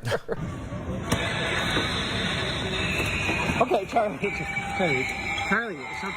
It's okay. Okay, Charlie. It's scary. Oh, there's a Halloween store near here, and there's a really scary, like 12-foot tall clown that like moves like this and talks. And Sophie was like, I feel like she's gonna have nightmares for weeks. Like she screamed, went all around the store. I'll try and find you guys the video, but it's terrifying. These Halloween stores get scarier and scarier. Yeah, I don't blame Sophie. I don't either. I can't believe that kid fought back. Lawson would have ran. That's fight or flight. Yeah, he would have ran. And then now his new thing is like if something scares him, he'll be like, oh, I'm not scared. So he's overplaying. So yeah, so if you say, oh, I'm not scared of that spider, he's definitely scared of that spider. I like that. Oh, don't take him to that big old clown. Jordan already did, and he got scared. That clown's crazy. Infamous clown. We'll see you tomorrow, same time, same place. Yeah, I'll send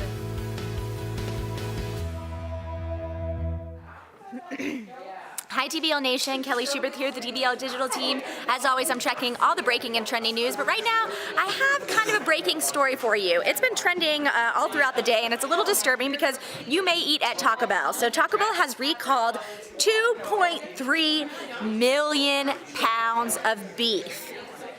Here's why. Metal shavings were found in the beef that customers were eating. So at least 3 customers complained. A couple more customers came forward after they recalled the beef. And you do have to give Taco Bell props because they did this right away. And I do want to be sure it's only in 20 states, Washington, D.C., 20 states and Washington, D.C. So make sure you look online to see if your state is affected. If it is, they're not going to have beef at your Taco Bell right now. So you're just going to have to understand that if you're going to the drive-thru to get a little lunch, maybe a little fourth meal, as they say at Taco Bell, you're not going to be able to get that beef, so you'll have to get something else. Maybe a cheese quesadilla. Keep it simple. You won't get food poisoning. You won't get metal shavings, hopefully.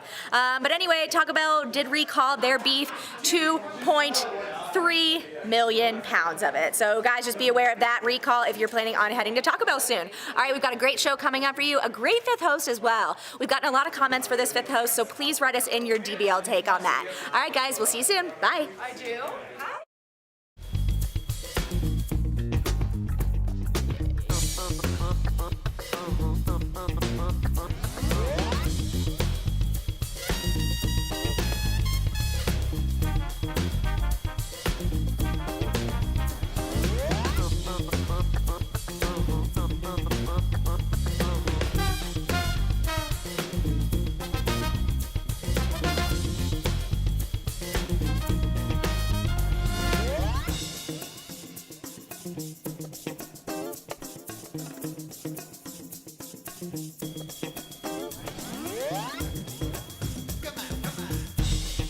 Here's what we're talking about today on Daily Blast Live. Felicity Huffman reports to prison. What her life will be like behind bars for the next 14 days. Then, Panera Bread exposed. No. Why posting a video of the company's mac and cheese got a worker fired. Plus, who's the most beautiful woman in the world? Find out which celeb has the perfect face according to science.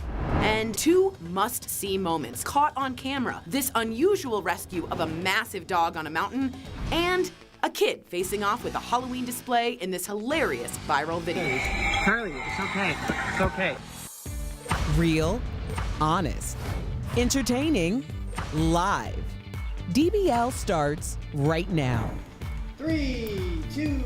Welcome to DBL. It is Tuesday, October 15th, and I'm here with Tori, Jeff, Al. I am Sam. Let's get right to it. Well, breaking news just in. Felicity Huffman turned herself in to serve a 14-day prison sentence for her part in the college admissions scandal. She is in a low-security, all-women's federal prison in Northern California. Low security, Sam? Yeah, do you want to hear about this, Al? Because I did Please. some digging, and let me Talk tell to you, me. I was shocked. So when I describe this prison as cushy, let me tell you, it cushy, okay?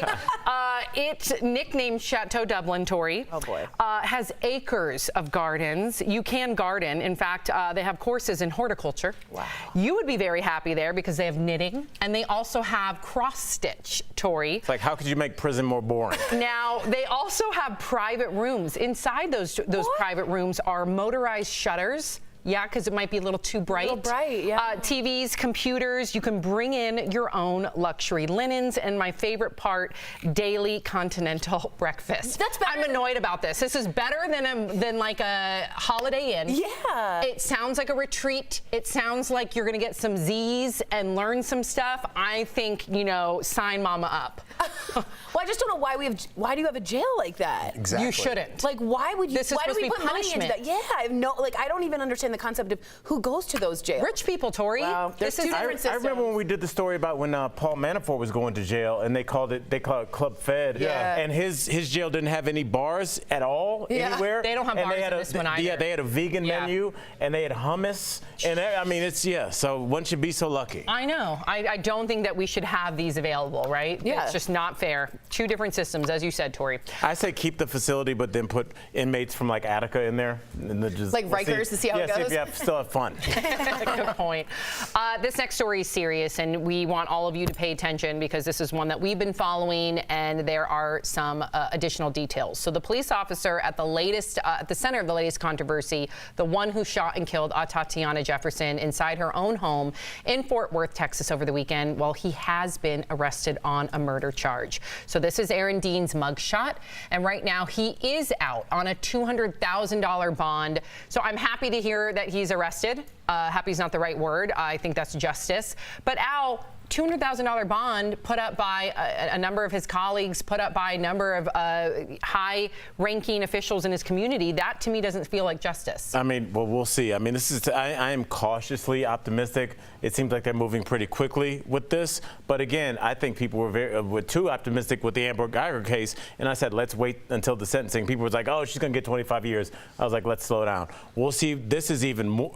I don't know if anything can be more egregious than the Amber Geiger, but it's I don't but this was basically a hit. So we're going to find out if you're allowed to murder somebody in their own home in Dallas, because I think we already have an idea. So we'll see what they do, but they have a lot of pressure on them to get this right. I'm glad he's arrested. I didn't think it would happen that quickly, unfortunately. I was thrilled because I thought there's going to be civil unrest in Dallas-Fort Worth tonight. And you would understand it. And I would get it if there wasn't an arrest. At some point, a murderer is just walking free. Do you think they knew that? That's why they moved so quickly? Yeah, to be honest, I follow Sean King, and I know you do as well. Yep. And he predicted, hey, Dallas, if you don't fix this and get him arrested, I promise you there will be civil disobedience. And he didn't mean it as a threat. And he didn't mean it as a threat. not. And guess what? He was the person who broke the news that he was arrested to me. And I wonder if Fort Worth got in touch with him and said, make sure we all know. Because you can understand, people are like, what what are we paying our cops for? Shoot us and get away with it? Yeah. So I understand it. I just hope, again, I hope it's more than 10 years. I know. And I hope the police union doesn't give him a lawyer, which they say they will. Wow.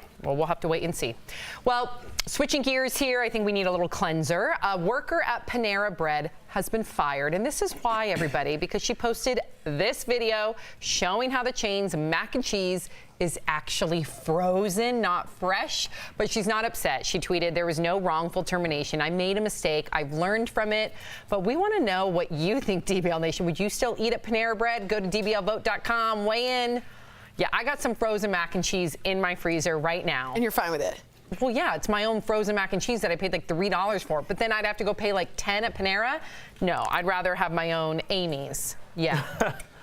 Listen, I don't get mac and cheese. I barely go out to eat, but if I'm going out, I like to stop on the road at Panera Bread and get me a soup and salad. People love it. Dude, I love it. Why not? It's so loves it. Basic and boring. What are you talking about? Soup and salad? It's a jam. I'd much rather have my own. Jeff said, "What are you talking about?" Then followed that with soup and salad. It's like literally the two most basic things. It's like bread and water. You don't go to Olive Garden, soup and salad, all you could eat? That's different because it's all you can eat. Oh, bougie panel. We got it.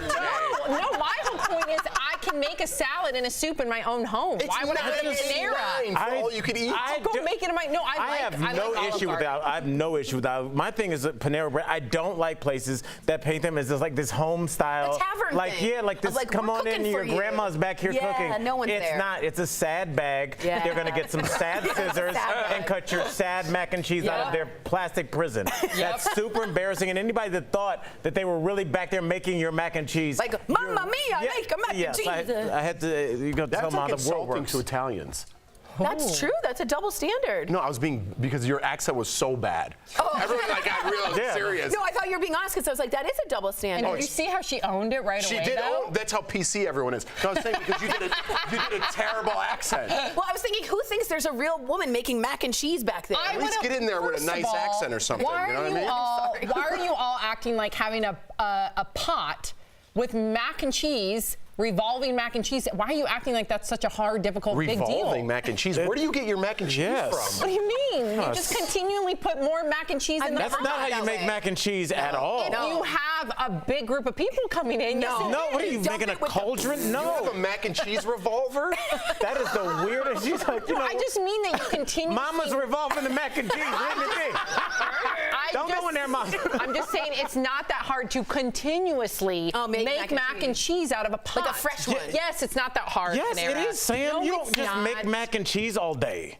If you're a restaurant, you do. They're not a restaurant. They're like a Panera's not a restaurant? It's a cafeteria. Let's see what It's a DBL hospital Nation. cafeteria. Let's see. in a gas Cafeterias station. have revolving. Stop! No, they don't. Yes, they do. I see them in the Well, big anybody pots. viewing, take a picture I've seen of a them revolving. in the big pots. Yes, I have. You bake mac and cheese. You don't stir it in No, a. you boil water. You put the water in the pasta. Yes, but you bake it once you get the cheese in there. That's what you you don't do. bake mac and cheese. No. What a sad life you live. Okay. All right. Let's look at DBL How do you Nation. get the? How do you get the? That was way harsh, Al. You're getting beat up this. Tori, you have not had baked mac and cheese. I make mac and cheese with the water and the Me cheese. too. No, but but the right way to put do the cheese in there and you put it in Al's the oven. right. My The right way to do Yeah. it for like a family is you bake it. Bake it. You're Tori, right who about would've that. You thought get it this got so crispy. aggressive? 65% of you say you'll baked still mac eat and it. cheese? Okay. Who don't All add right, one more water? story to go. Tori, keep fanning yourself. Okay. Some fans are upset with a Washington Nationals pitcher. Daniel Hudson skipped to game 1 of the playoffs so he could be with his wife for their birth of their third daughter. And here's the healthy baby girl, Millie. Mm-hmm. But some fans say his first loyalty should have been with the team.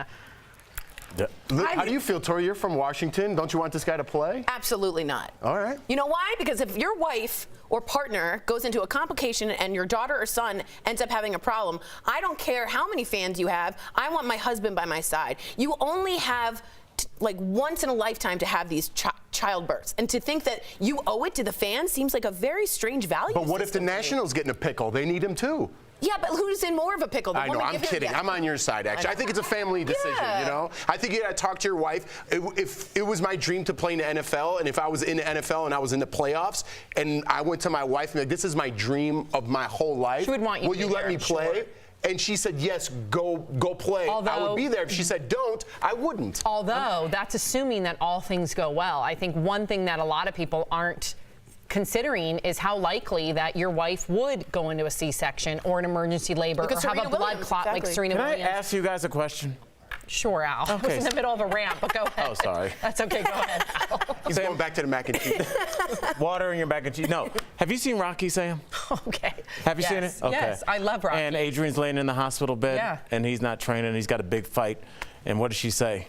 Go fight. Go fight. Right. What if she said, stay by my side? I would. That would be a much worse movie if he missed the fight sitting next to her. Would you watch Rocky if she said, sit next to my bed? If that was just the whole movie. Rocky just sat by her bed and then the credits rolled. Would you watch Rocky? Look at me. Why? Why are you assuming it's up to her? I can guarantee you this dad, just like you and just like you, yes, Sam, know how important it is to be there for your wife and for the birth of your child. Something that could go horribly wrong, but something that is so miraculously beautiful. This could very well be all his decision, but everybody's making it about what that wife wanted. My third son, I just told my girl, send me a text. Because it's the wife's decision.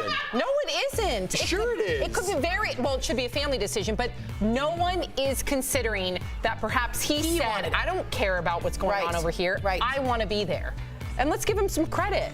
Listen, You think he wants to be playing baseball? It's his dream to pitch and almost make it to the World Series. He wants to be there, trust me. But it's his wife's dream decision. To be a dad, too? Yes, it's his wife's decision. Dad once he gets off the mound. You know what? You don't get the kid if you're not there. It's not a radio prize you're winning. It's a beautiful moment to be like your daddy just won that game and he's on a private jet here to see you right now. All right, out of time, time out. Is that what you would say? Yes. On the baseball field? No, absolutely not. Freeze! That was all this shouting. Freeze. Okay. DBL's Live. Coming up, it's your voice, it's your vote, not for the president, but for the Rock and Roll Hall of Fame. We've got the new nominees, plus she's a pint-sized star on one of the biggest shows around. This Is Us actress Faith Herman dishes about her favorite co-stars. And you, the viewer, are our fifth host. A Democratic candidate for president wants to take away tax-exempt status from churches if they oppose gay marriage. Your comments on the controversial proposal next. Driving without car.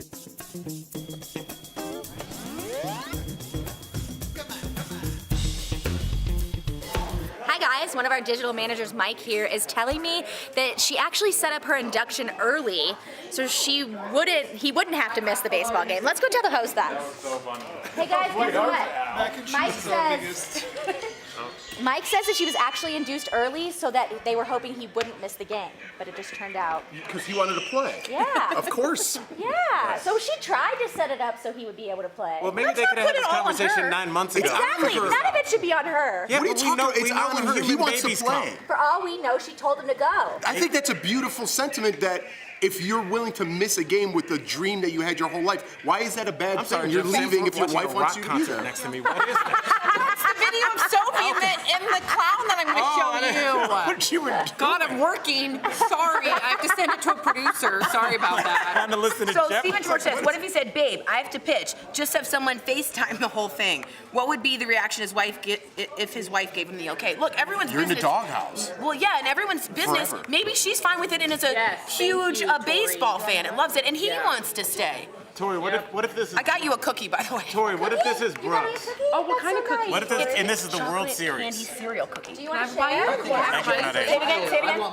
Thank you, Brianna. My dad, when I was being born, That's a cool story. You See, don't that's want how to say guys your dad was there when you were Everybody born? can say No, that. I You think know, my my dad dad was was extreme. But again, I And he was wanted, 20 you know how much What if something drive went that wrong? dude would have on the mound? Being like, my Hey, son's listen, being born, I'm hear winning this game. Hear this Oh out. my What if goodness. something went wrong and then like awfully wrong and then he wasn't there and then he's never gonna play baseball well for the rest of When his did the life? pessimist show up? I'm a realist. I'm sorry, is my coffee half empty? Al said he lives by half empty, and that's made him money. What if she said, I want you to come home and right now and you have to see the baby in the plane crashed? Should have stayed at the game, right? Whoa, Yeah, that this went dark really fast. Well, listen, you're getting into all this pessimist stuff. He Anyone can be- escalated quickly. Listen, it's so easy to be negative. Think of the positive. That escalated quickly.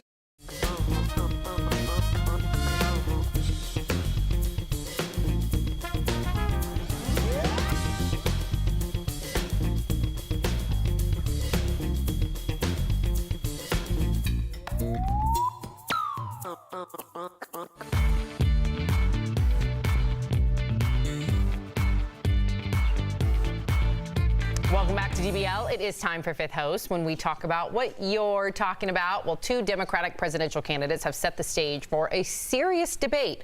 Beto O'Rourke says religious institutions should be taxed if they oppose same-sex marriage. But fellow Democrat Pete Buttigieg, who is gay, says Beto's proposal would further divide our country. So DBL Nation, should churches be taxed if they are against gay marriage? Tori, people are writing in faster than I think I've ever seen them write in before, so take it away. And I don't know where I stand on this. Really? From Facebook says, if you tax one religious institution, you should tax them all. These double standards needs to quit.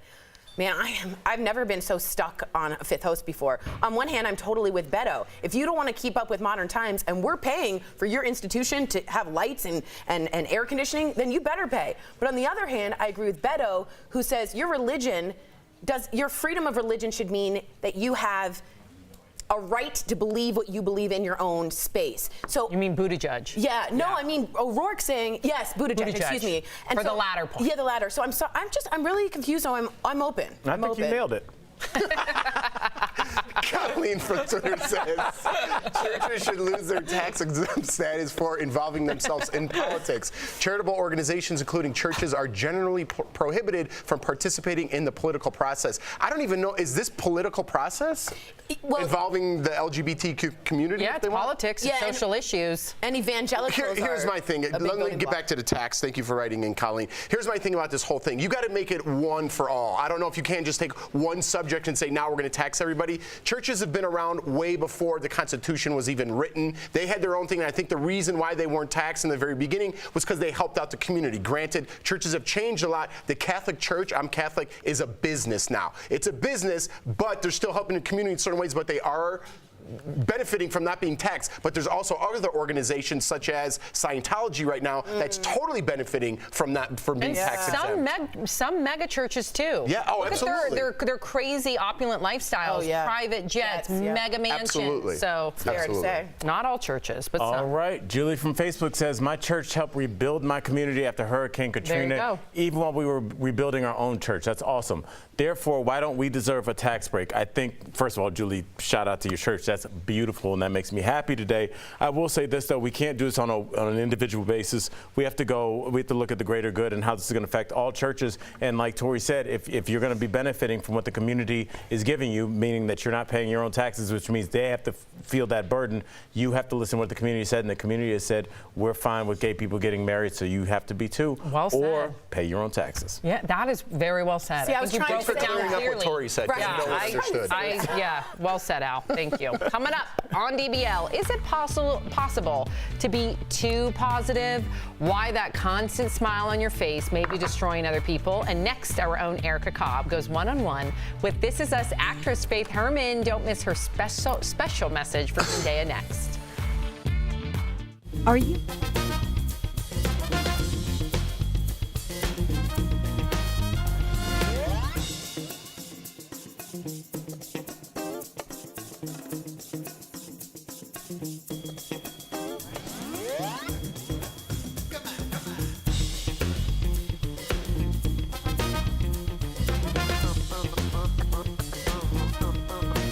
Embarrassing happened on the break. There's a sensual bakery. By the way, it's my husband's birthday. I don't think he's watching, so I'm going to give something away. I went to walk to the sensual bakery. La Bakerie Sensuelle. I know where that is. La Bakerie Sensuelle. Now, here's the deal. I walked in and I go, I'm looking for some dirty cupcakes for my husband. And they go, we are the floral shop. We are not she went to the floral shop. I did tell you it was next to Starbucks. The floral shop is first. And they are so tired of these girls or men coming in. So I'm like, oh, actually, I'm here just for flowers. So then I pretended to look at flowers until I could leave. And then I went in. Did you get some flowers? I didn't. You were talking about flowers all day. You maybe should have gotten some flowers. No, I went to the Les Sensuelles Bakerie. And it turns out they have a great cupcake. And it's got some fun stuff on it. Huh? Anyway, she let the cupcake dump over in her purse, so Destiny fixed it. So now for it her. doesn't look like what it's supposed to look like, but Destiny. No, it does. Fixed it now. So thank you, Destiny. I really appreciate it. It's a village. It's a village. It takes a village. It does take a village. Oh boy. Did you get a card there? Was there cards? I got a card, and it's. Oh, good. It's also a little. Can you try to wink, like for real? Show me how you wink. Is that good? I don't know. There's a part in Arrested Development where she goes like this, and someone goes, how much can I pay? Nation, is her wink good? He goes, how much can I pay to have you never make that face again? Okay, let us know if you think her wink is good.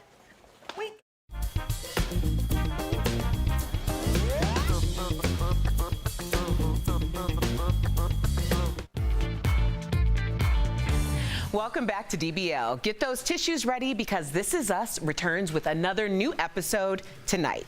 I had a chance to talk with one of the show's youngest actors, Faith Herman, who plays Randall's daughter, Annie. Check it out in today's Chatting with the Stars. Faith Herman, welcome to DBL, young queen. Hi. Hi. Well, I am a huge fan of This Is Us, so I'm so excited to talk with you today. Annie, my favorite child, is there anything that you'd like to do today? I'm good with whatever. Bless your soul. Now, you know your show is a huge success. Do you ever get recognized? Yes, I do. It always catches me off guard when I get recognized, and it's always so nice getting to meet people that are fans of the show. Well, we know that you can't reveal any spoilers, although I would love to ask you for some. But how do you keep all of those secrets, and does your family ever try to get anything out of you? It's not actually hard keeping secrets anymore. Like at first it was, but now it's not. And like usually my family don't ask me for any spoilers because they like to be surprised and like watch the show like everyone else. Well, I'm going to name a few of your This Is Us co-stars, so we're going to play a little game. Tell me the first word that comes to mind when I name each one of them, okay? Okay. Okay, your on-screen dad, Sterling K. Brown. Funny and silly. I could see that. Now, how about Mandy Moore, who plays your grandma on the show? Very kind. And what about your on-screen uncle, Justin Hartley? He's funny too. He always has like funny jokes with Mr. Sterling too. That's awesome. Now, you looked so stylish. You were giving all your black girl magic on the red carpet at the Emmys, girl, rocking that yellow dress. Now, what's it like getting all glammed up for the award shows? Well, I always have such a fun time, and it's always so exciting getting ready and picking out my dress. Well, soak it all in, girl. Stay present. Now, you said before that you'd love to work with Zendaya one day. I am a big believer in the power of manifestation, so let's put this out into the world, shall we? Okay, Yes. if she were watching the show right now, what would you say to her?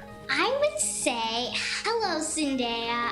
You're such inspiration. I love you so much. If you ever need a little sister, like a cousin or anything, you can call me. Well, I thank you so much for your time. You are such an inspiration, a symbol of black girl magic, and I am rooting for you all the way. I look forward to continuing to watch you on This Is Us. Thank you so much. I had such a fun time. How do you not love her? She is the best. We'll be right back. Promotional consideration is brought to you by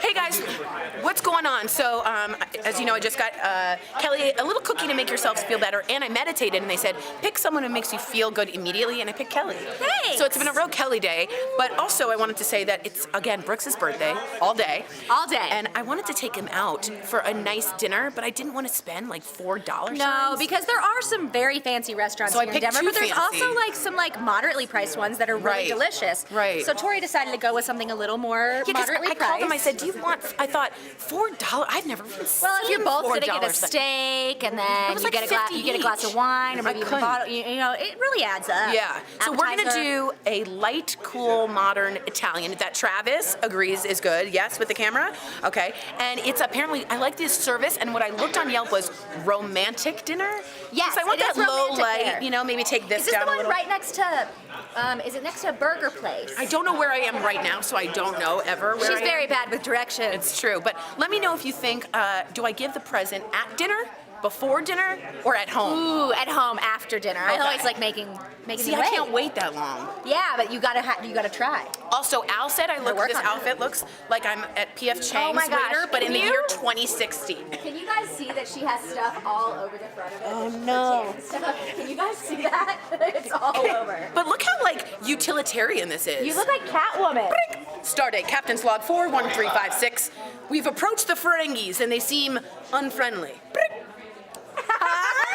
Yeah. Yeah. So anyway, need some ideas for the whole. I really want to make it special for him, but he's not like me. I'm an extrovert and he's more chill. So maybe some cool, chill ideas just to make it really special. Thanks, guys. I think Spontini will be good for you. Okay. I really do.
Welcome back to DBL. It was just another walk for a man and his best friend when this happened. Floyd, a 190-pound Mastiff, got tired and needed to be rescued during an evening hike.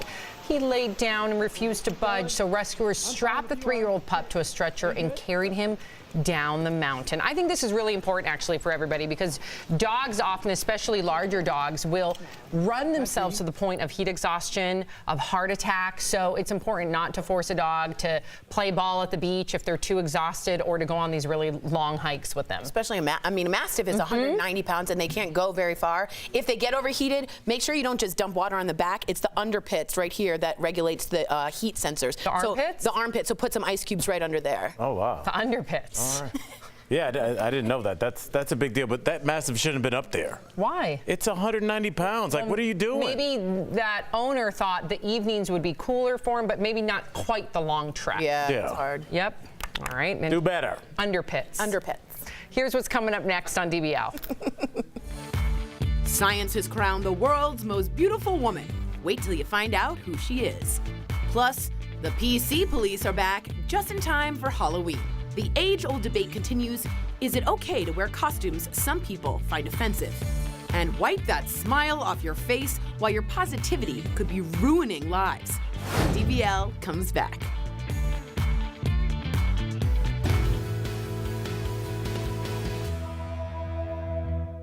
Again, delete Facebook hashtag is all over social media after a Politico report that CEO Mark Zuckerberg has held informal meetings and dinners with conservative politicians and thought leaders.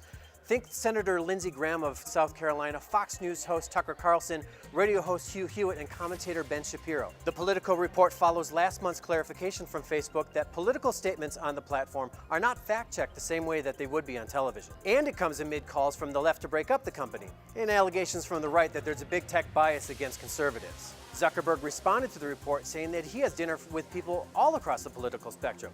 Meeting new people and hearing from a wide range of viewpoints is part of the learning process, he wrote, and if you haven't tried it, I suggest you do.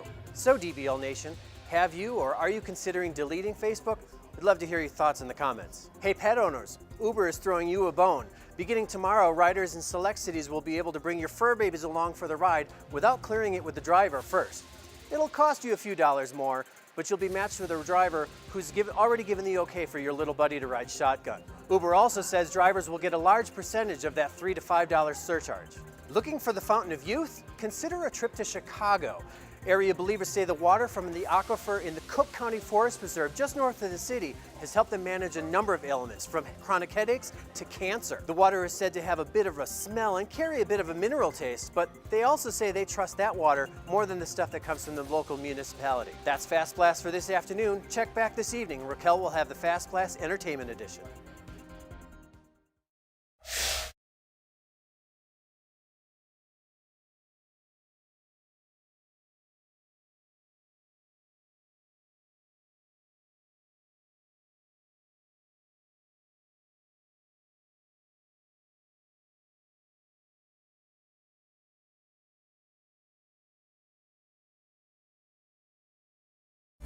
This is Daily Blast Live. We're talking about what you're talking about. Real, honest, entertaining, live. DBL starts right now. 3, 2. Welcome to DBL. We are live. Let's get started. The 2020 Rock and Roll Hall of Fame nominees are out. Whitney Houston, Notorious B.I.G., and Soundgarden are just a few. Pat Benatar, the Doobie Brothers, Judas Priest, Dave Matthews Band, and 9 Inch Nails also made the list. So let's hear some of our favorite hits throughout the years, shall we?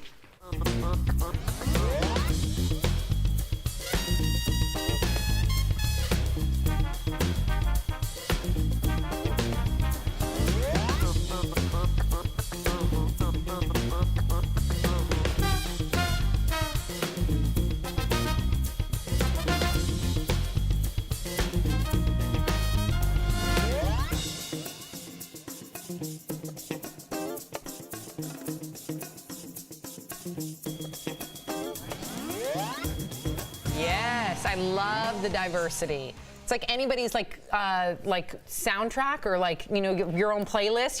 You got all your faves on there. Yeah, there were some good ones. Yeah. I was shocked Whitney Houston wasn't on there. Yeah, shocked. Is there a way that maybe she was asked to be inducted earlier and they somehow denied it or something? Because how is that possible? Well, it's actually weird. A lot of females that you'd think would be on it aren't. Like Tina Turner is not on it alone. It's with Ike and Tina Turner, which is even crazier. Right. So there's a lot of big people that are not in the Rock and Roll Hall of Fame that should be. Huh. That's. Do you think it hurts Dave Matthews because they're still not relevant? I don't want to. They're still touring. They're still touring. Why would it hurt them? Because it seems like it seems like those are kind of like almost like you can't get in the Hall of Fame until you retired. It seemed like a lot of those people are obviously Biggie's not here anymore. I don't think Pat Benatar's performing anywhere but casinos. Still tours. She still tours. Oh, does she? Yeah, she does. Oh, I'm sorry. Are you going to get a ticket? No, but I just saw one of my friends went to her concert. How was it? Fantastic. Okay. All right, let's get to this next story. Elle magazine celebrated girl power last night. Stephanie Jones, tell us who was there. All the fabulous Hollywood A-listers you'd expect. They turned up for the annual Elle Women in Hollywood event. Actress Zendaya won the night by practically wearing every trend that there is. A blazer, a button-up skirt, pants, belt, heels. Don't forget the choker. But seriously, she actually rocked it. And Charlize Theron and actress Zoe King went for black with a touch of bright blue. And I've got to say, I'm loving the pop of colour. And Elle honoured Gwyneth Paltrow for her 25-year film career. But here's what she said on stage. I really wish I had written a speech right now. Because I'm drunk and I'm just like a lame old white lady. Could she have been any more disrespectful, Sam? I totally agree with you, and I kind of want to hear from Tori because I know you have mad disdain from Gwyneth Paltrow, but I now join that list. Are you, Steph, do you agree that was kind of just like outrageously inappropriate? I mean, if you're going to make the effort to turn up, you better make the effort to make a speech. I mean, if you're going to go I think she turned up, Steph.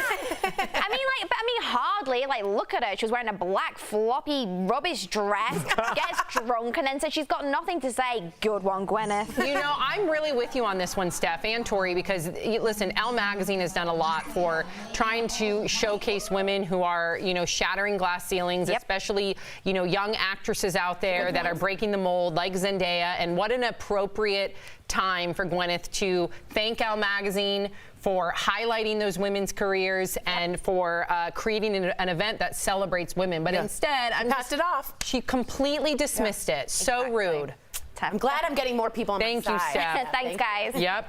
God. I'm that's frustrating. I'm still Team GP. I don't know. I'm now Really? on After Tory's that? side. That's so That was not a good rude. look. No, not a so good look. rude. You know, look, sometimes you have a couple glasses of wine at an It event. just shows how entitled you are. Do you know how many young women or older women would be so honored to be celebrated at a monumental event like that? And for her, she's so used to being honored that she's just like, and also that's rude. Also, you have something to say. There's enough to say right now that you really could have used a platform, right? Yes. I'm drunk as a white girl. What are you doing? Yeah, I agree with you, Tori. I say that every A lot tone deaf. A lot tone deaf.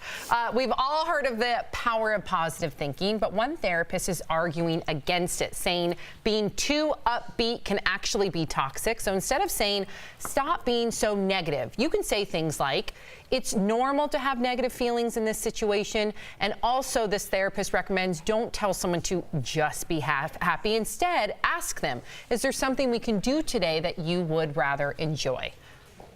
I don't. This is stupid. Well, Jeff, you're the most positive person I know. That's why it's interesting you kicked it off like that. Because it puts a negative spin on positivity. That's not how positive people talk. They don't say, be happy. They're not a positive person if you walk around telling people that. I know some of those people, let me tell you, and I appreciate this therapist trying to separate the Jeff Schroeders out there who your form of positivity is talking about your experiences, storytelling, so to speak, how you came from here to here. If I came to you and said, Jeff, I had a really hard time last night, you wouldn't dismiss my feelings and be like, buck up, Sammy. You'd be like, God, you know, that happened to me and Jordan a week ago.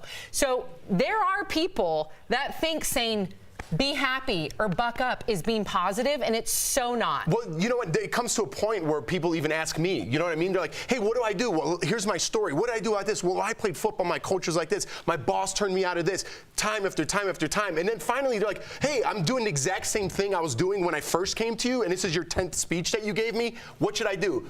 Be positive, buddy, because I can't help That makes sense, though, because you're like, how many times are you going to ask and just me? keep doing the same thing. That makes sense. But some people flippantly just, that's their that's go-to. not positive. I agree. Jeff, how would you talk to somebody that's like, I feel like I'm more the person on the left side of that category? How would you tell somebody to not be a dismissive positive person, but like an active one? I would say that. I would say you're not being positive. Good. You're not helping that person right now. You have to give them more than be happy.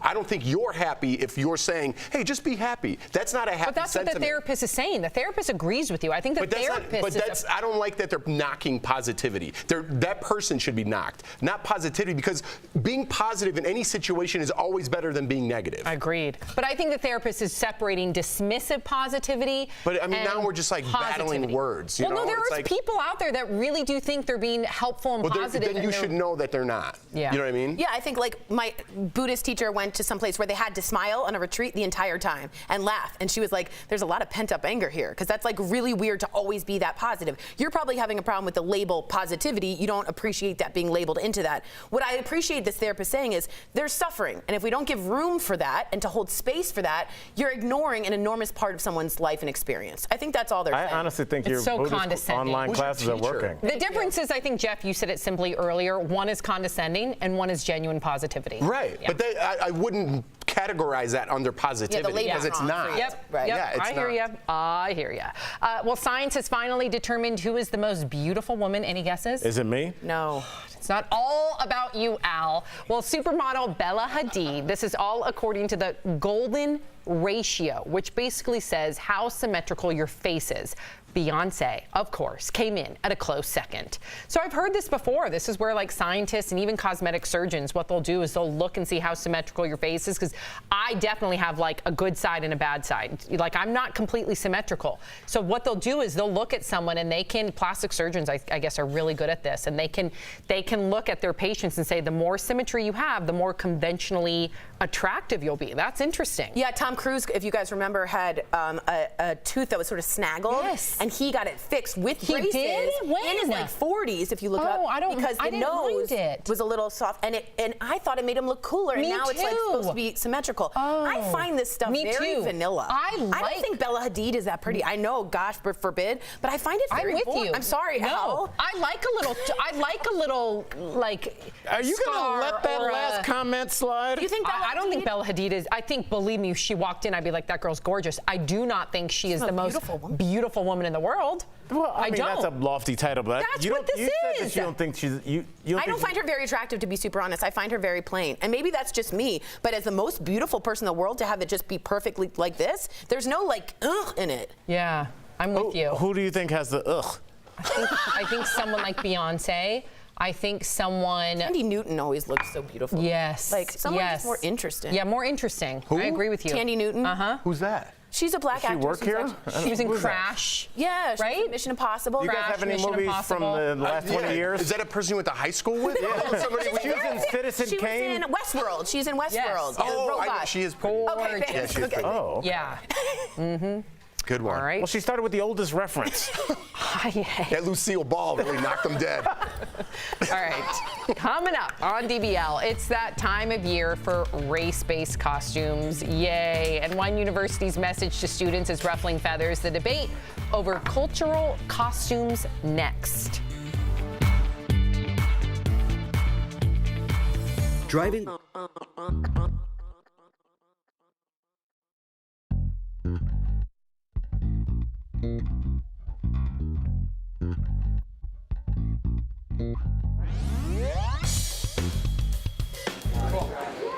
Yeah, that's what I thought. Yeah. She's a little older though. She's probably in her 40s. Hey guys, Gorgeous. so Tandy Newton, I don't know if I'm allowed to show this, but I am. What? That's because it's not like cleared. That's Tandy Newton. I think she's like much more interesting than Bella Hadid.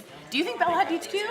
I actually don't think I she's don't pretty. think I think her sister's prettier. I than think she so is. too. Gigi is more you know pretty. who I think Gigi Emily. Hadid. I think Emily Ratajkowski or whatever her name Every is. man thinks that's the most beautiful woman on earth. Really? That's because of the blurred lines video. I don't know if you guys No, saw I mean it wasn't even. Wait, what's her name? that. Emily what? Ratajkowski. Everybody was in likes that. Emily Ratajkowski. The movie. Yes. She's just. Really? Yeah, she's Yeah, stunning. let me see.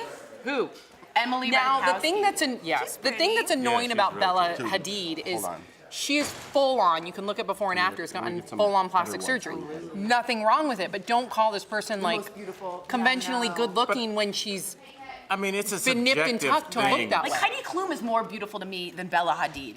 That face is more of like a goddess than Bella Hadid. What do you think? Margot Robbie. Oh, Margot Robbie. Margot Robbie's pretty. I feel like he doesn't really believe. What about that Tandy one is my girl girl. from Dear White People? Dear White, that main lead girl is the most the most flawless person on the planet. But then I feel like Zendaya represents that Zendaya too. is also She's cute. like Yeah. But how old is she? 24, Yeah. 25. I mean. I need someone. But so is Bella, right? No, true, but Yeah, Bella yo. looks older. Bella looks so boring. This is a really good cookie. Where'd you get it from? Zendaya, isn't it kind of like? the bakery sensual? Isn't it kind of funny? Like you see Zendaya and she looks pretty. You're like, she looks pretty because she looks pretty in everything. You No, know I what I find her mean? to be actually like forgetful. No. But it's weird. Like you see her in everything, and you're like.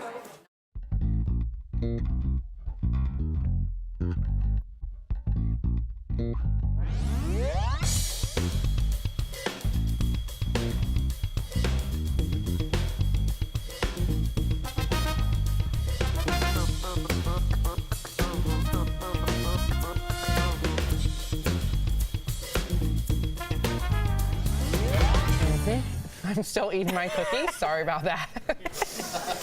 Okay. Okay. Sammy, you eat your cookie, girl. Hold on. Seriously. It's a delicious cookie. I'm going to enjoy it. Yum, yum, yum. Let me take a sip of water. Here we go. Where'd you get that cookie? Cleanse the palate. We are live. That was a delicious cookie. There you Sorry. go. We are on like 5 hours a day. Jeez. Welcome Now back to we're in DML. trouble. There's a flyer making the rounds at Michigan State University, and it's getting a lot of backlash. So check it out. It asks students, is your Halloween costume racially, ethnically, or culturally based? So it's trying to tell the students to avoid wearing cultures as costumes, but some students say this is too politically correct, and many online agree, but DBL Nation, of course, you're the barometer. We want to hear from you. What do you think? Head to dblvote.com. Let us know. I have no problem with this. Call me 2PC. I'd rather be warned. I'd rather not offend someone. There's a gazillion costumes out there to choose from. I don't need to dress like a pilgrim. Like, I'm good. I think it's way too PC society right now, and I'd be scared to wear anything, to be honest with you, because I don't even know what's acceptable in the PC culture now, and I don't know what isn't. You know what I mean? So if you're going to wear something salacious or, you know, kind of like people tend to do on Halloween, I don't think that's a good look. This is just saying their cultures. Like, don't wear a hijab. Don't wear a headdress. If I don't dress, wear a kimono. I get that, but some of them you don't know. Some of them I don't know. If I dress like Pirates of the Caribbean and Johnny Depp turns out to be a pedophile tomorrow, they're like, look at Jeff, he's a pedophile pirate. You know, it's like, what are you talking about? You know what I mean? People are crazy. But they're showing pictures to prevent their students from making those mistakes. And They're I think, pictures I of think Indians. College students are what, 17, 18, 19, 20? Yep. And I mean, I didn't grow up in the internet, Instagram age, so I probably would have made this mistake. There. I wouldn't have. I don't need blackface. Well, I know, but I think they're helping their students, is what I'm saying. Yeah, I see it. It's almost like when you're driving somebody and somebody's like, hey, that car has hit its brakes, so slow down. And somebody's like, oh, I saw it. Like,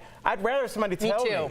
The worst thing that is like me not knowing, and then 10 years later, this comes back on me. Well, I also, if I'm American Indian, I'd like that my school's sticking up for me. I do too. I mean, again, you get to choose whatever you want. Some people play sexy Indian, and that's fine with them. I don't choose to do that, and I think this shows that Michigan State is looking out for its students. I'm with you. Yeah, I don't think there's a problem with that flyer. Yeah, but before, like Kevin Hart, remember when he dressed up like an Indian at his son's Cowboys in India? Yeah. I would have done that. I wouldn't have known. Well, they're trying to prevent you. Believe me, you don't have a malicious bone in your body. Right, but I'm not talking about blackface. I mean, you're an idiot if you do that. Right. I'm talking about ones that you don't know. Well, they have those. They have, like, the Indian headdresses on there. They have, like, Mexican garb on there, classic traditional Mexican garb. Like the mariachi. So they're trying to show you, stay away from these. It won't bite you in the butt later on. I can't tell, Sam, what on the right, the far right, is that an alien face? Oh, an illegal alien. See again. Okay. Yeah. So I think there you go. But looks like our DBL Nation thinks it's gone too far. Too PC for you. All right, we hear you. Well, if you don't have your costume picked out yet, no worries. We can help. Here are some costumes we think you should avoid at all costs, like these sexy costumes that should never be sexy, like sexy Buzz Lightyear, sexy Cowboy Woody. Yeah, they're literally characters from a children's cartoon, people. And check out what one website calls Sexy Happy Tree Painter, which is, hello, Bob Ross. Yeah, Bob Ross fans, we're sorry that you had to see this. And finally, one so bad that we had to bring it back to the show once again, the one and only sexy Mr. Rogers. Can I just say something? This might be weird. Oh, good. I can't wait. There's only a couple of years of your life where you can wear an outfit like that. Yeah, honestly, I don't mind these, to be honest with you. When you are in that weird part of your life in your early 20s where you're ripped, you're at the height, why can't you show it off? I think it's fine to be sexy. If I had a six-pack, I'd dress like Bob the Hulk Ross or something. Yeah. But the Hulk makes sense with a six-pack. Mr. Rogers being sexy makes no sense. Yeah, but there's nothing offensive. Go for it. No, Who I just think you kind of look, No, but you could get in trouble at your job, though. You don't think that Bob Ross one? I'm just looking at that and trying to find something that's wrong with it. Wearing like an afro wig for a white I would not feel comfortable wearing an afro. Yeah, I don't think that's appropriate. No. But you can make the argument that white people do have afros. You definitely can. I still would not feel comfortable. I see your point. Yeah. I wouldn't have a problem with it. But now I'm being the PC police, which I've never I don't think you are. I think you're being diligent about your career. Of course. I think, so you're saying there's a couple of years to do that. Do that in your couple of years, and guess what? 10 years from now, when people aren't thinking about anything, that picture's going to show itself, and they're going to be like, why were you wearing that wig? Yeah, I'm just telling you. Be sexy Woody. Yeah. I don't think that's cool either. I'm just saying. Sexy Woody's fine. I don't think so. With the way life is going right now in the PC police, nothing's okay. It's not okay. I don't know. Yeah. All right. We'll talk about probably our next story. How a mouse ran in and somebody's racist. We'll be right back. I hope that's our next story. Are you one of the Hi, DBL Nation. It's Raquel here with Stephanie, and we are wearing our best Wednesday Addams fashion choices here because I like it. I like yours. I love yours too, Roxy. Well, we saw the Addams Family, and we have some thoughts about it, so I'll let you go first. Okay, I was really enthused with it all because I love anime to start. I'm a big anime fan, and I thought it was actually hilarious, not only for the children, but for adults too, and there was a real mixed audience when we were there, right? I would agree. There was a lot of kids there, and they all seemed to enjoy themselves. It's a shorter movie. Yeah. So even if you're just looking for kind of like a quick spooky fix for Halloween, yes, I think this is a good one because you won't be in there for too long, and if you don't like horror movies like me, Oh, you don't like it? I am so scared. I'm so frightened. So I was like, this is the perfect Halloween movie for me. So it made you laugh a little bit, but did you have a few jumpy moments? I didn't have any jumpy moments, so I'm very happy. Okay. It was like a wonderful mix of seeing Halloween stuff and not being scared out of my mind. So thank you, Addams Family. Yeah, I loved it, and I loved it had a really big celebrity cast as well. Some of the characters, I'm not going to give them away. Watch the end credits, and I was really surprised with the characters that were in there. But it made me laugh. I think it had a bit of adult humor in there too. And I just loved the storyline, and the pacing was good. I agree. I think it's perfect for Halloween. Okay, Steph, I have to know, would you rent it? Would you see it in theaters again, or would you skip it altogether? Okay, so if I'm going to see it right now, close to Halloween, definitely go to the cinema. But in years to come, I'm going to be watching that again on Netflix. I think it's going to be a Halloween classic. I can see your parties now, just Addams Family themed. Oh yes, on Wednesday. Da-da-da-da. Da-da-da-da. Da-da-da-da. Da-da-da-da. Da-da-da-da.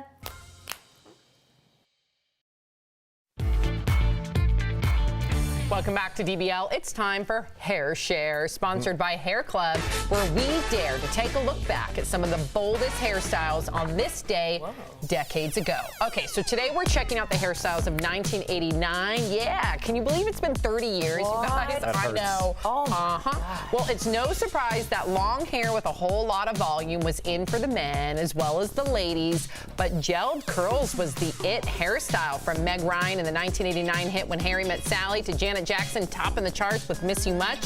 Big bangs were all over the place.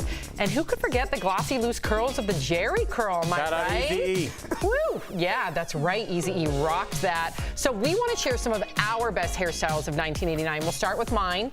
I was quite the bowl cut. There I am. Yeah. And I always wore boy clothes, so I like it. I know, gender neutral. Go, I like Sam. that. You were ahead of your time. I was, All right, I have one. Here we go. Let's take a look.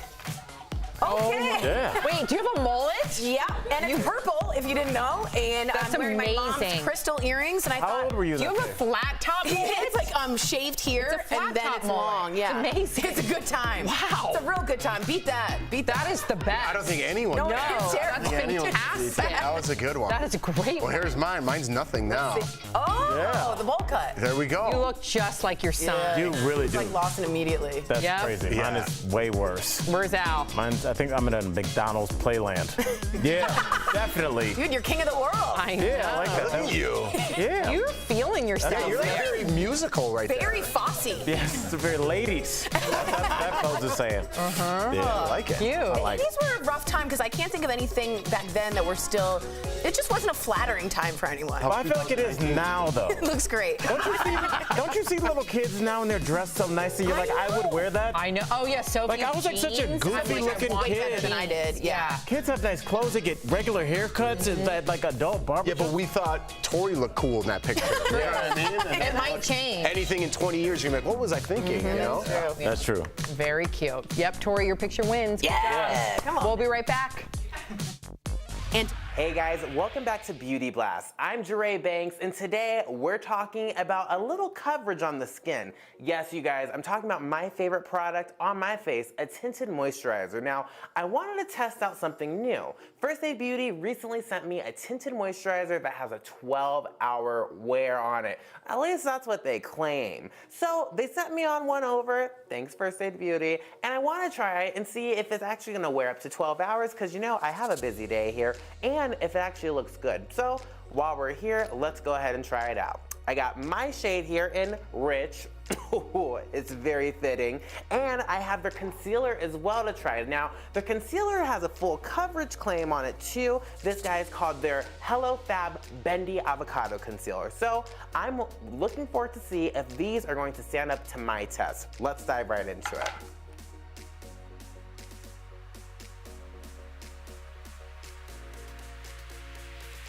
Now, quick pause.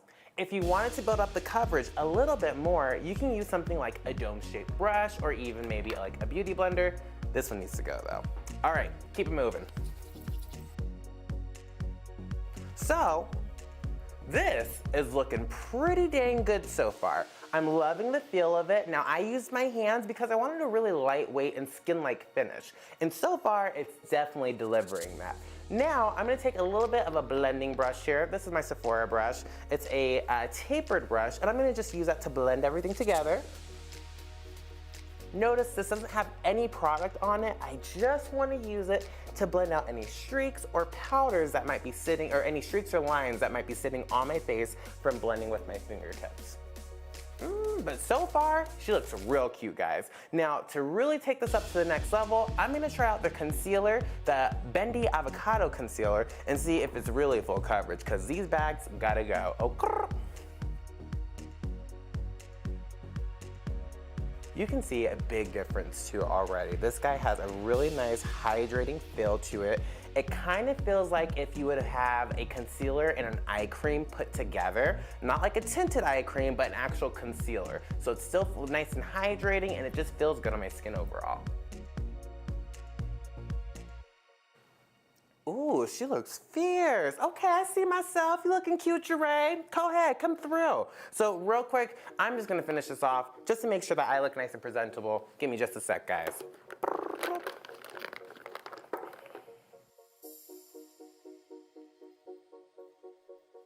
Now that's some hard work. Now let me tell you guys, I love the way this feels already. Now the First Aid Beauty Tinted Moisturizer, like it said, it has a 12-hour wear, and I've worn it a couple days already and it feels amazing. It definitely lasts through the day, and you have a beautiful natural skin finish all day long. So if you're a lightweight wearer, or if you like lightweight makeup, definitely try out the First Aid Beauty Tinted Moisturizer and Full Coverage Concealer, because it's definitely made the slay list. Now, for more Beauty Blasts, make sure you guys are checking out everything on Daily Blast Live, or follow me at Jeray for the Slay on YouTube, Instagram, Twitter, Facebook, all those things. We'll see you guys next time.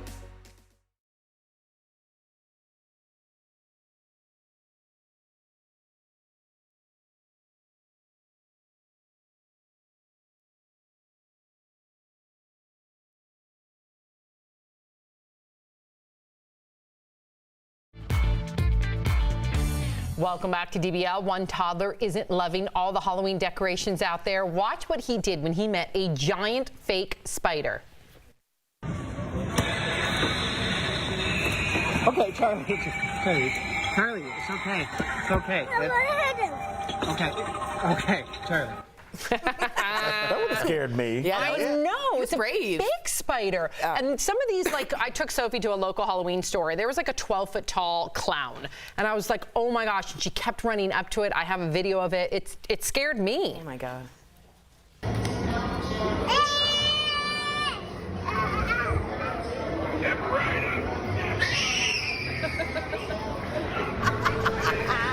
Now, the funny thing is she kept doing it over and over. No joke. Likes the adrenaline. She would go up to him, and then at the very end, she asked to, like, she asked to hold its hand. She wanted to, like, make it okay. Like, it's not scary. And so I'd let her hold its hand, and I hope that in her mind made her feel like she conquered it. But it's scary, man. That's a big clown. Yeah, I know. I think Lawson went and saw it too. I don't know what he was scared of in there, but he's just learning what scared is, you know? So now his thing is, if he is scared of something, he's like, I'm not scared of that clown. Power of the mind. Yeah, and then I'm like, I think you are scared. I think you might be you might be a little scared. Really quick, just want to give a big happy birthday to my hubby, my number one. This is Brooksy. Yeah. I love him very much. He's been my partner through and through. We're going to go have a good steak dinner tonight. Yeah. I guess there's more to the steak dinner. Yeah, you know what I mean? Yeah. Wow. Yeah, Rosh just asked what's for dessert, and I was like, tiramisu. No, it'll just be chocolate. No, I mean that in not a weird way. Dinner goes so many jokes. There's a lot of innuendos. I'm going to be here tomorrow. Love you, Brooksy. Happy birthday, birthday. Enjoy tonight, not only the dinner, but the dessert, too. Yeah. Wink, wink. We'll see you tomorrow, same time, same place. Bye, guys.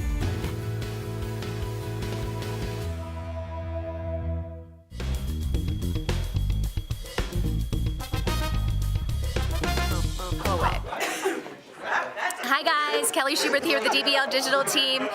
Tori, I get what what she was trying to say there. She wasn't trying to make a joke. She was really saying she just wants tiramisu for dessert, but hey, she always takes it somewhere. But hey guys, I've got a story for you that's trending. John's gonna bring up a picture. Do you guys ever shop at Amazon like way too much and you don't want your husband or significant other to know about it? Well, this woman even got a doormat that says, "Don't tell my husband, hide the packages under the mat. Hide the packages from my husband." So the UPS worker, this woman posted, he actually listened. He put this whole thing of AstroTurf under the mat, and obviously it's not gonna hide it from her husband, but I think it turns out it was actually a package for him anyway. But she was really pleased that he actually hid the package. So guys, let me know, do you overshop at Amazon? Do you ever try to hide it from your significant other because you just have a little bit of a shopping problem? I actually know someone who loves shopping on Amazon and doesn't even realize when packages arrive at her house because she forgot how much she was shopping at Amazon. She just clicks. So guys, let me know if this is a problem at your house. We've also got a great show coming up, a great fifth host as well. We're getting a lot of comments on that, so we'd love to hear your DBL take on that story, as well as all of our other stories in the show today. All right, great show coming up for you. See you soon.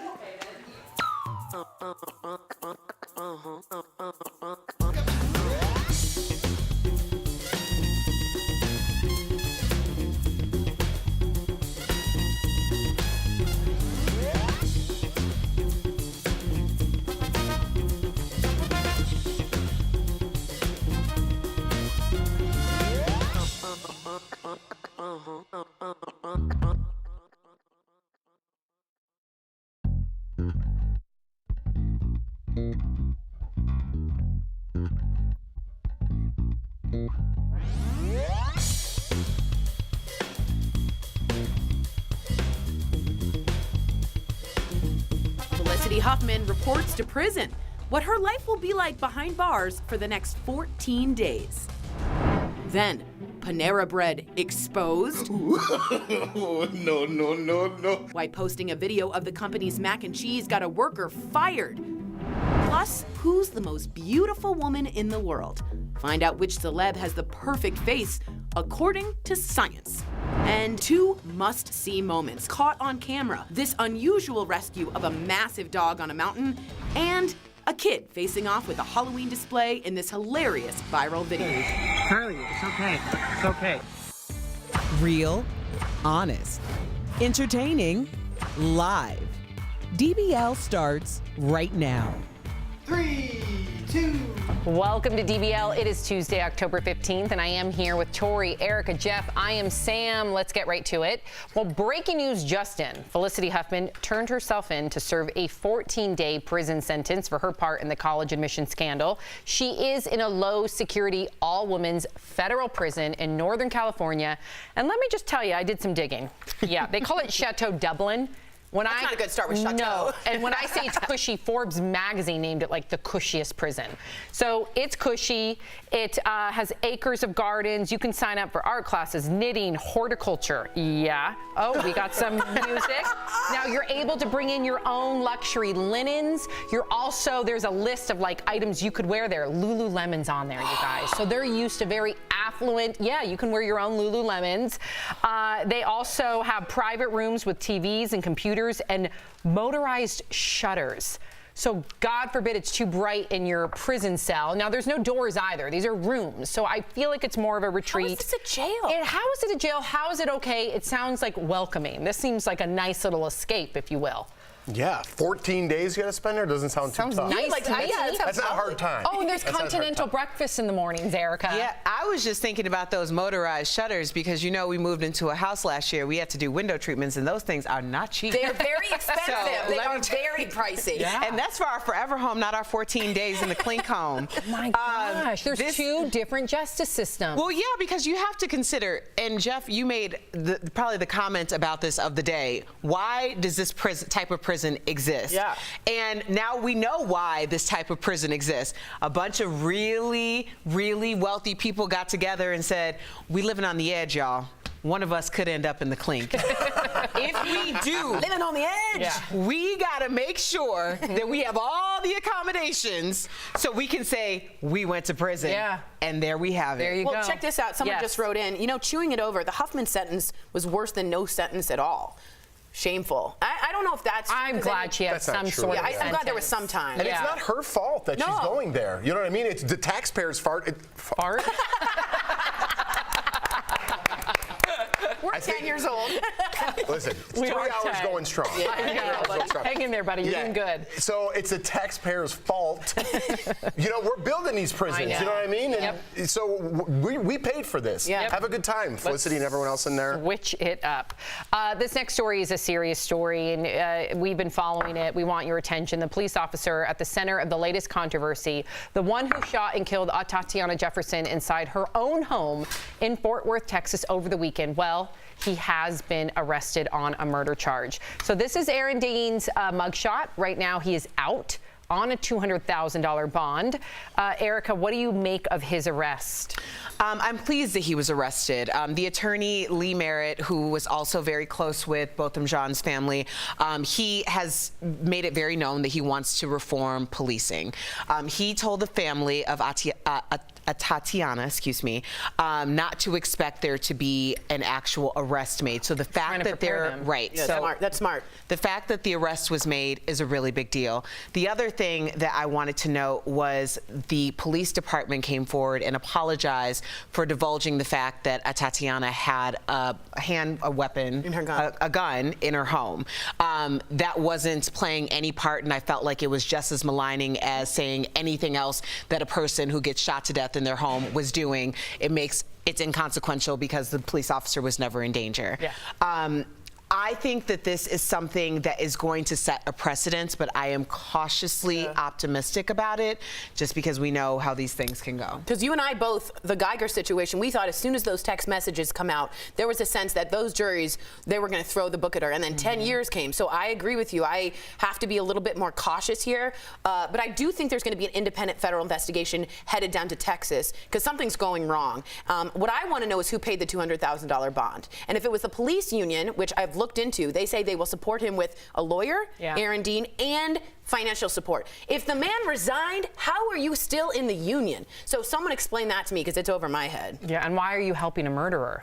Let this person suffer the consequences. I'm glad that they did come down. I remember saying yesterday, and you guys were like, what? I'm like, there will be charges put against this man. It just happened Saturday. You got to give it some time. I understand the reluctancy because of what happened in the past, especially with black people, but I'm glad they did charge him. Now it's up to what are they going to charge him? How long are they going to charge him? But to that point, Jeff, I mean, I think that it was important that it happened faster because they gave him 48 hours to scrub his social media. We know a lot of things that were very damaging in the Amber Geiger sentencing, or should have been, came from her social media and her ideology that she was putting out there for the public. So I do think it was important that they get him faster than they did and not allow him to resign and scrub his social media. Agreed.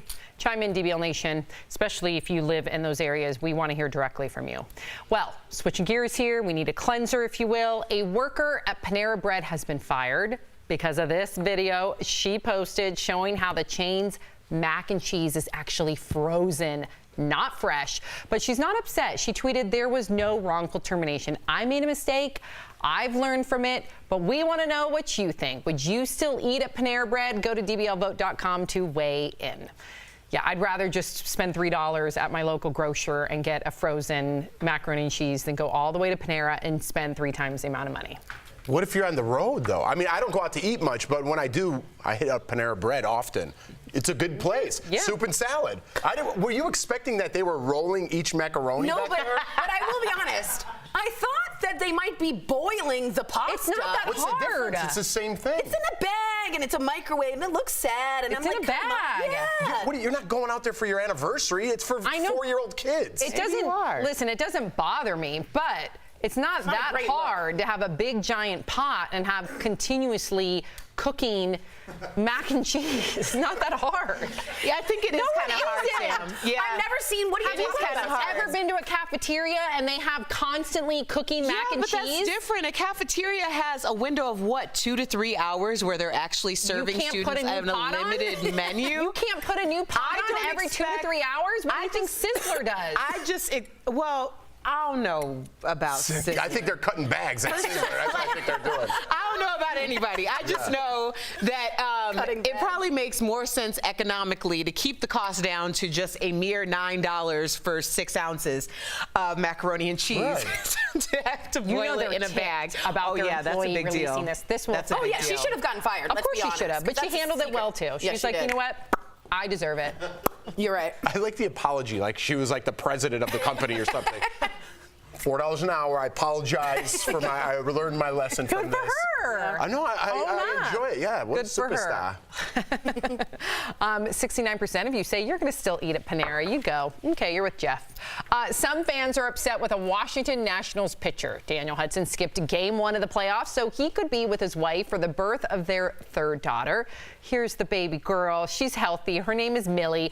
But some of the fans say, his first loyalty should have been with the team. I think that's backwards and bizarre. And I think maybe in the past 20 years, that was the norm. But I think paternity leave, as you have well spoken about, needs to be normalized. It needs to be discussed, and it isn't just about what the woman wants. He might have wanted to see the birth of his child as well. So I have a real hard problem with fans owning a player when what if the wife had a problem? What if there's a complication? Well, that's the thing. The ownership is what really gets Bizarre, me. isn't it? Especially, I mean, I worked in an NBA arena for 4 or 5 seasons. Oh, you saw and it. the way that people act when they bought a ticket is like they own you. Chattel. Yeah. Like, these are men. They are their own people. They can make their own decisions. When it comes to childbirth, I'm especially alarmed. I mean, granted, the article and most of the information is coming out about African American women giving childbirth, but the childbirth mortality rate in this country very high. Is very concerning. And very high for women of color. Very concerning. Yep. So the idea that any man should be chastised into making the decision of a team that, let's face it, if he decided to leave this team or be traded to another team, how many of those fans are going to remain loyal to him then? So let's ask us that question really fast. And then also, he made a lifelong commitment to his wife, not to the team. What do you think, Jeff? That paycheck is supporting their lifelong commitment. I'm just taking the other side in this Maybe. one. My thing would be, listen, my dream was to play in the NFL. That was my sport.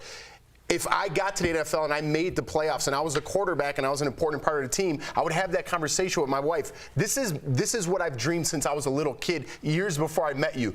Do you think I could play and I'll be on the first plane out of there? But I got to support my team. These are my guys. This is our future. Listen, I love our child, but could I play? No, I want you there with me because I'm a little nervous. You got it, baby. Yeah, but I'll you be know there. what, though, about you, Jeff, that I know about you, and first of all, I totally get it. If my husband was in that position, it'd be a conversation between he and I'd want the best for him. But you would never forgive yourself, God forbid, if something happened to that child and you weren't there, or something happened to your wife. Yeah, but you guys are there. focused on the negative. What if I took a private plane and crashed? Totally. Who's going to be blamed No, but then? the likelihood is way higher. It's very likely that a woman suffers complications during her pregnancy. And I know you, being the devoted husband and father you are, you would never forgive yourself. So those are conversations, all I'm saying, those are conversations that fans need to remember that these two are having. Like, but I know that you're going extreme. You're making this It's not extreme. half full. What if I went and I won the game and my wife just had a kid and she was looking up with tears of joy and pride that her husband just closed out that game and I was on the next plane? Completely agree That's with a you. great story for the kid. Completely agree with you, but you have to take into account that something could happen to your wife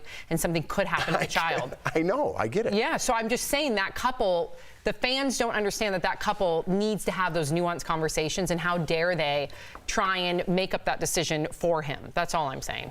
Does that make sense? Yes. Crystal? Yes. Good job. My wife feels sick. Could I leave? DBL's Live think coming so. up. It's your voice. It's your vote, not for the president, but for the Rock and Roll Hall of Fame.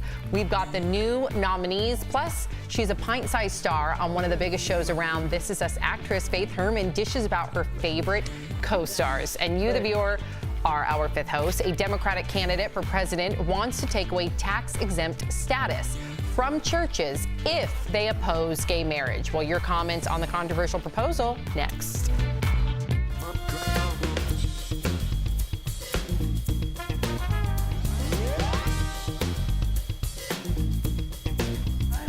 To bring up, hold on, I want to bring up U.S. because I don't think people realize how high our mortality rate is during pregnancy. And it's very scary because we are at the bottom of the list. You want to speak to that? I'll just put it this way. I am not pregnant, And my husband and I have been having this conversation extensively do about you mean by that? advocacy. Should I get pregnant? I mean, because of the African American rate is, by the way, it's 3 times higher for an African woman to die in childbirth. College-educated African American woman to die during childbirth than it is for a white woman who doesn't have a college education. Wow. Because a lot of people, and that's important only because people think that it's a hierarchy thing. It's about how much money you make. But Serena Williams nearly lost her life trying to advocate for herself during childbirth. It's a good documentary you could see about that. I just don't think that people are aware. They think that our country is, this rich country, and we treat, our women so well. When in reality, you look at, so for example, in the United States, the U.S. maternal mortality rate has more than doubled from 10.3 per 100,000 live births in 91 all the way till now, and over 700 women a year die. Now, that may not sound like a big number, but you compare that to other countries where it's a handful, and it's because their maternity care is so much more explicit, and there's not a bias there. And this is something I was not fully aware of. I did not know that African American and women of color, that they had such a higher, it's an unconscious bias. So California, Gavin Newsom, the governor, just passed bias training amongst nurses. Even though the nurses don't think they're being biased, they are being biased. And it's affecting the lives of African American women exponentially, not only more in this country, but you compare it to other developed countries, and they're here with literally no mortality rate because they've figured out how to care for women during childbirth, and then compared to us in America where it's a turn and burn type of a situation, and that's scary. Yeah. It's very scary. It's also scary when you're alone in childbirth and you have no one to advocate for you. That's why they hope That's that we what's so can, scary. have a doula, and a That's lot of people right. can't afford a doula.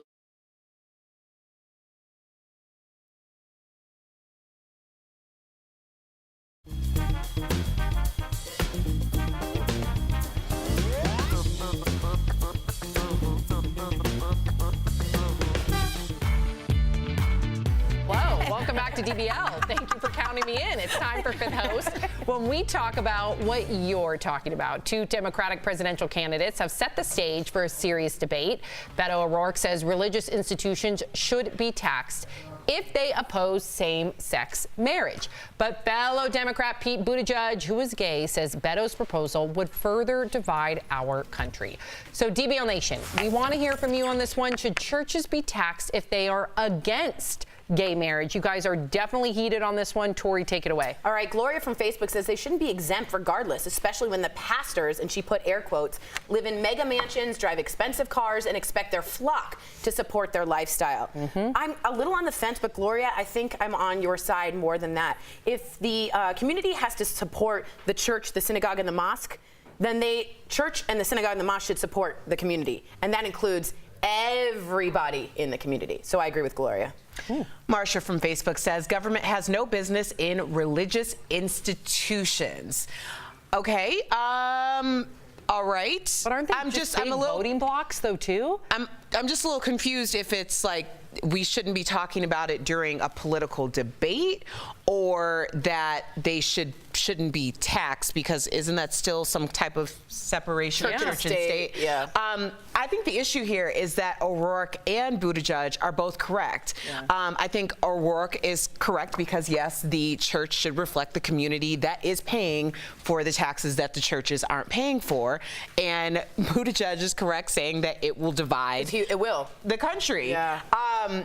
So, yeah, I don't know what to say about that. They're both right. Do you think it's bad that Buttigieg being gay, openly gay, didn't stand up more for that right? He can have his own opinion. I agree. Yeah. I'm just saying what you thought. Yeah, and I guess it would really depend on your stance on religion. I mean, religion is so polarizing in this country. Like, it means very different things to different people. Yeah, interesting. What do you think, Jeff?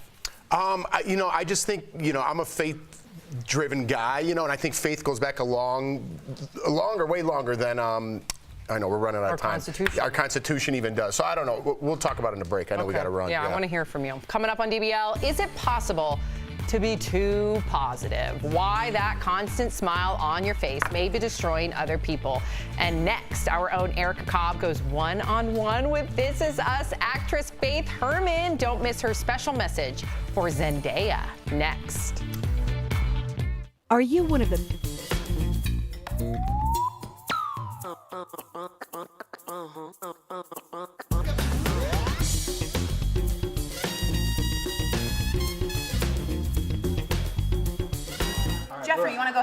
Yeah, so what I was saying was, it's a tough call, you know what I mean? I don't think you could tell the church what to think, no matter what conversation is, because I think they go back further than the Constitution. Here's my thing, I'm Catholic, I know the Catholic religion is a business, I know that, okay? But back in the day, it wasn't. People went there for support in their community. Even now, there are daycares, there are some great Catholic churches, but there's some problems with every institution, no matter what you look in religion. Now, people are even taking advantage of that tax break in it. Look at Scientology. They don't have to pay taxes either. They're definitely running a business over there. So I don't like when people take advantage of any law, but there are still good churches out there and faith-driven people out there that are still getting that benefit in their community. So I don't want to just chastise all religions at once. It is a case-to-case basis, but like you said, I think they're both right. You both have an opinion, but I don't think you can tell the church what to do. And if they don't do that, then all of a sudden their penalty is to get taxed. That's what Buttigieg really feels. He's like, Yeah, you keep trying to tell the church what to do and religious people. He's very, very religious, Buttigieg. He says the more you tell people what they can do with their religion, the more you will divide this country. And that's coming from a gay guy. And I kind of believe that. I can understand that. But I don't think that he's actually encroaching on religion. He's encroaching on the business, which means that if you're saying that you're operating as a business, right, then why should you be protected from taxes? Because I don't think they're saying that. Jeff's calling them businesses. I think they still see themselves as religious. Yeah, but look at the big southern churches, the mega churches, Scientology, and I mean, Catholic.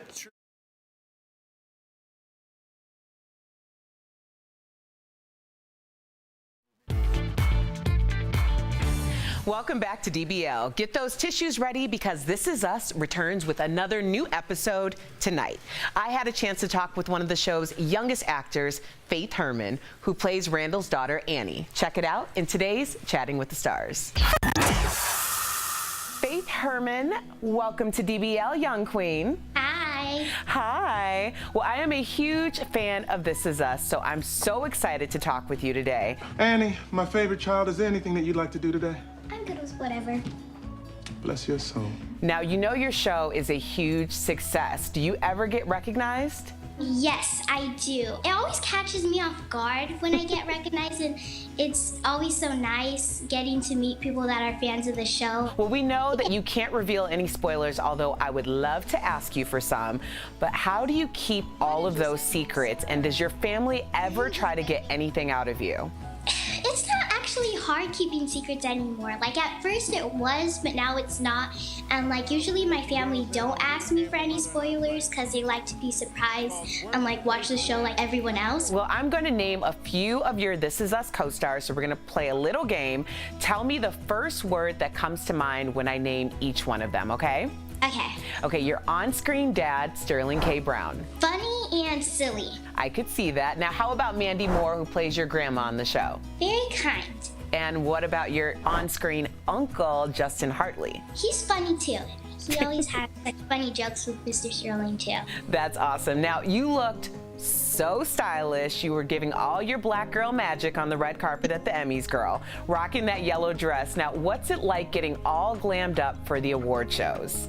Well, I always have such a fun time, and it's always so exciting getting ready and picking out my dress. Well, soak it all in, girl. Stay present. Now, you said before that you'd love to work with Zendaya one day. I am a big believer in the power of manifestation, so let's put this out into the world, shall we? Okay, Yes. if she were watching the show right now, what would you say to her? I would say, hello, Zendaya. You're such inspiration. I love you so much. If you ever need a little sister, like a cousin or anything, you can call me.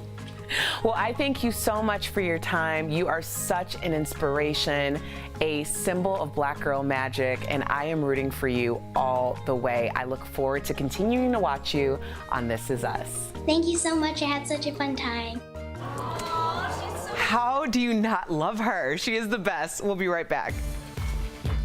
Promotional consideration is brought to you by Good hair doesn't just make...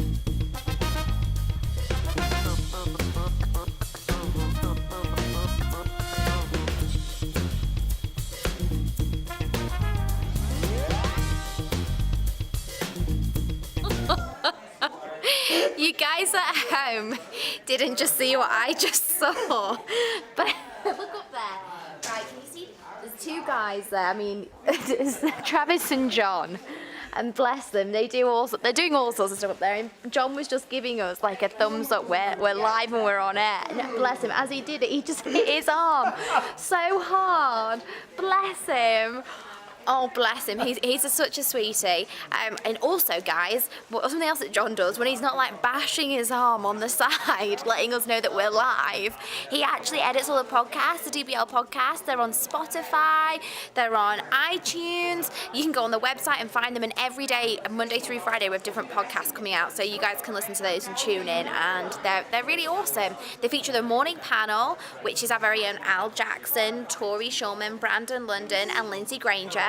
And it's them discussing all the topics of the show, condensed down into a podcast, and you guys can tune in anytime, so you don't have to be watching TV to find out what we were talking about. Maybe you're in the car, maybe you're in the bathtub, maybe you're washing the pots, I don't know, but you know, there's lots of different ways in which you guys can connect with us, is what I'm trying to say, so make sure you give it a listen because they're awesome.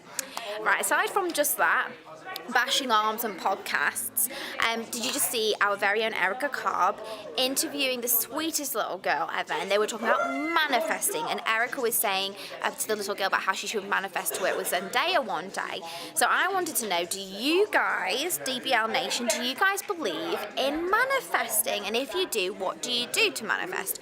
Some of you might be saying, what even is manifesting? Well, that's kind of putting out goodwill, good thought, good intention, things that you want to attract to you out there to the universe. I think it's a really nice and a really positive thing to do.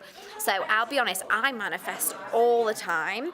And before I came to America, I used to manifest like, one day I'm going to live in America and this is where I'm going to live. And I envisioned me like signing my visa and all that kind of stuff. So I really believe in manifesting, and I think it really, really works. So, you know, if you guys manifest, let us know what you ask for or what you pray for or what you wish for. And it's just about being really positive and putting out good intention. So if you guys have got anything you want to ask for, let us know and maybe we can all share and do it together.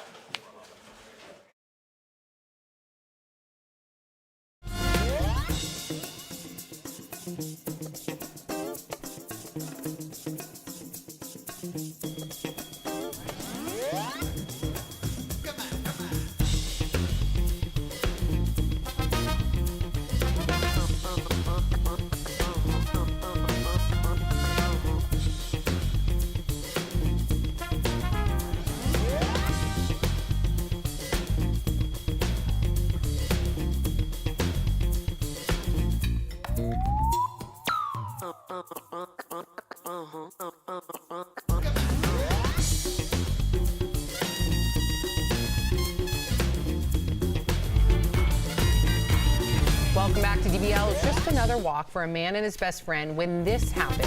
Floyd, a 190-pound Mastiff, got tired. He needed to be rescued during an evening hike. Aw, he laid down. He refused to budge.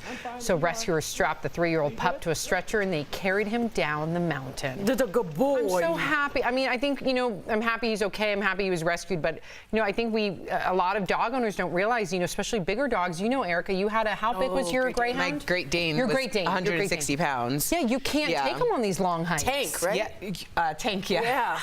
Yeah, I wasn't even taking him for a hike. We were downtown Chicago, and I was trying to just get him out the door, and I had to grab one of those bellhop carts. What? Because he to wouldn't put him budge? on there. He was like a pinched nerve or something, and I pushed him about 5 feet, and then he got really rattled and started to like hobble off. Yeah. Oh, God. But when you have a dog that size, you're by yourself. Like, what do you do? Yeah. Also, the problem is temperature was getting super, super cold up there in the mountain, and they could have frozen. So that was the point of we need to get the dog off the mountain fast. But Mastiffs, again, they don't live long because they're so enormous and they're so gentle. But be very gentle with the Mastiff back.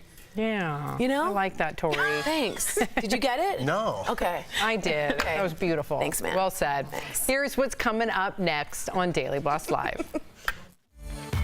Science has crowned the world's most beautiful woman. Wait till you find out who she is. Plus, the PC police are back just in time for Halloween. The age-old debate continues, is it okay to wear costumes some people find offensive? And wipe that smile off your face while your positivity could be ruining lives. DBL comes back.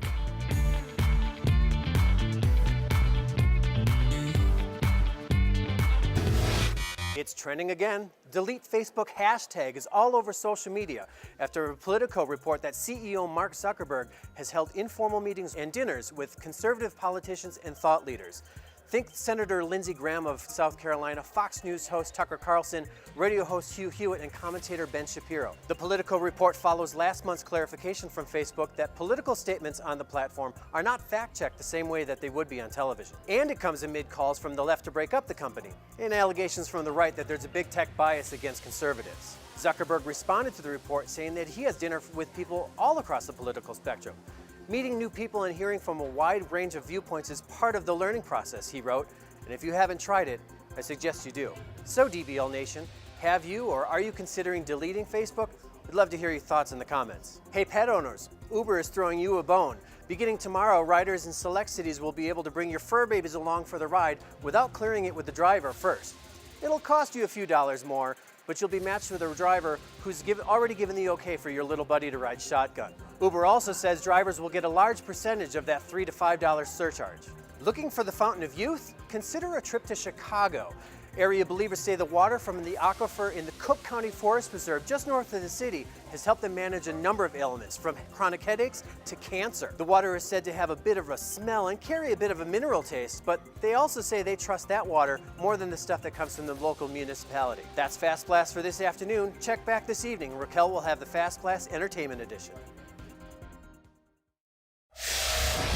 It's trending again. Delete Facebook hashtag is all over social media after a Politico report that CEO Mark Zuckerberg has held.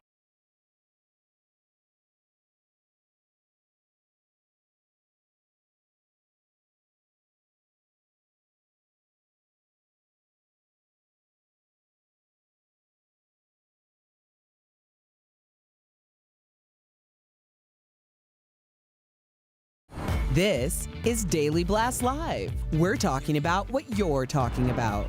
Real, honest, entertaining, live. DBL starts right now. Welcome to DBL. We are live. Let's get started. Well, the 2020 Rock and Roll Hall of Fame nominees are out. Whitney Houston, Notorious B.I.G., and Soundgarden, just to name a few. Pat Benatar, the Doobie Brothers, Judas Priest, Dave Matthews Band, and 9 Inch Nails also made the list. Let's hear some of our favorite hits throughout the years, shall we?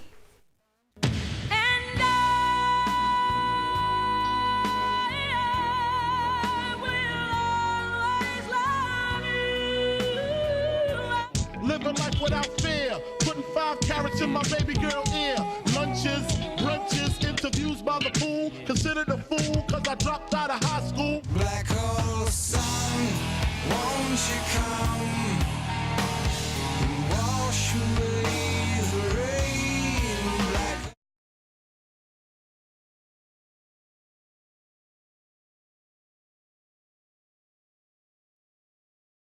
This reminds me of is like in the 90s, because all those songs remind me of like when you used to watch MTV for the music videos. Oh my God. Those were all iconic music videos. I'm sad we don't have that anymore.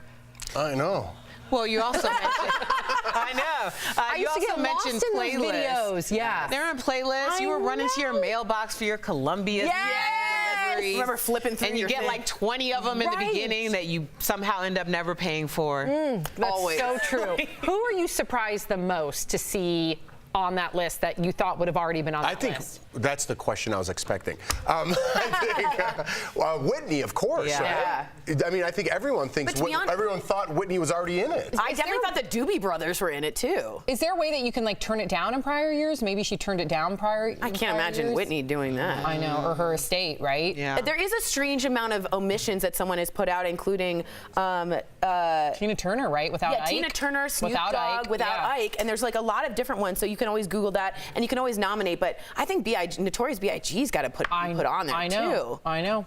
All right. Wow, really cool though. Congrats to all the nominees. Well, Elle magazine celebrated Girl Power last night. So Stephanie Jones, tell us who was there. All the fabulous Hollywood A-listers that you'd expect turned up the annual Elle Women in Hollywood event. Actress Zendaya won the night by practically wearing every trend that there is out. There's a blazer, button-up skirt, pants, belt, heels. I mean, don't forget the choker. But seriously, she actually rocked it. And Charlize Theron and actress Texas, Joey King both went for black with touches of bright blue, and I've got to say, I love that pop of colour. And Elle honoured Gwyneth Paltrow for her 25-year film career, but here's what she said on stage. I really wish I had written the speech right now.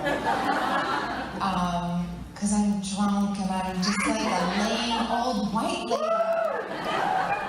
Now, Tori, you're not the biggest fan of Gwyneth, are you, love? What do you mean, Stephanie? You know, I'm not, and I want to know what you think. I think to have a moment like that is a really important thing to do at that moment, and she totally just white privileged wasted it, and I think it was really lame. I think she is a lame white woman, to be honest. I mean, how embarrassing. You're about to get an award at one of the biggest fashion magazines events of the year, and like Women of the Year. You should be like embracing everything that femininity is all about, and women that have like smashed through hurdles in life and are doing so much for the industry, and then she just says, I'm drunk and I basically couldn't be bothered. I'm with you, Steph, and I've stuck up for her in the past when Tori would go on her Gwyneth rants.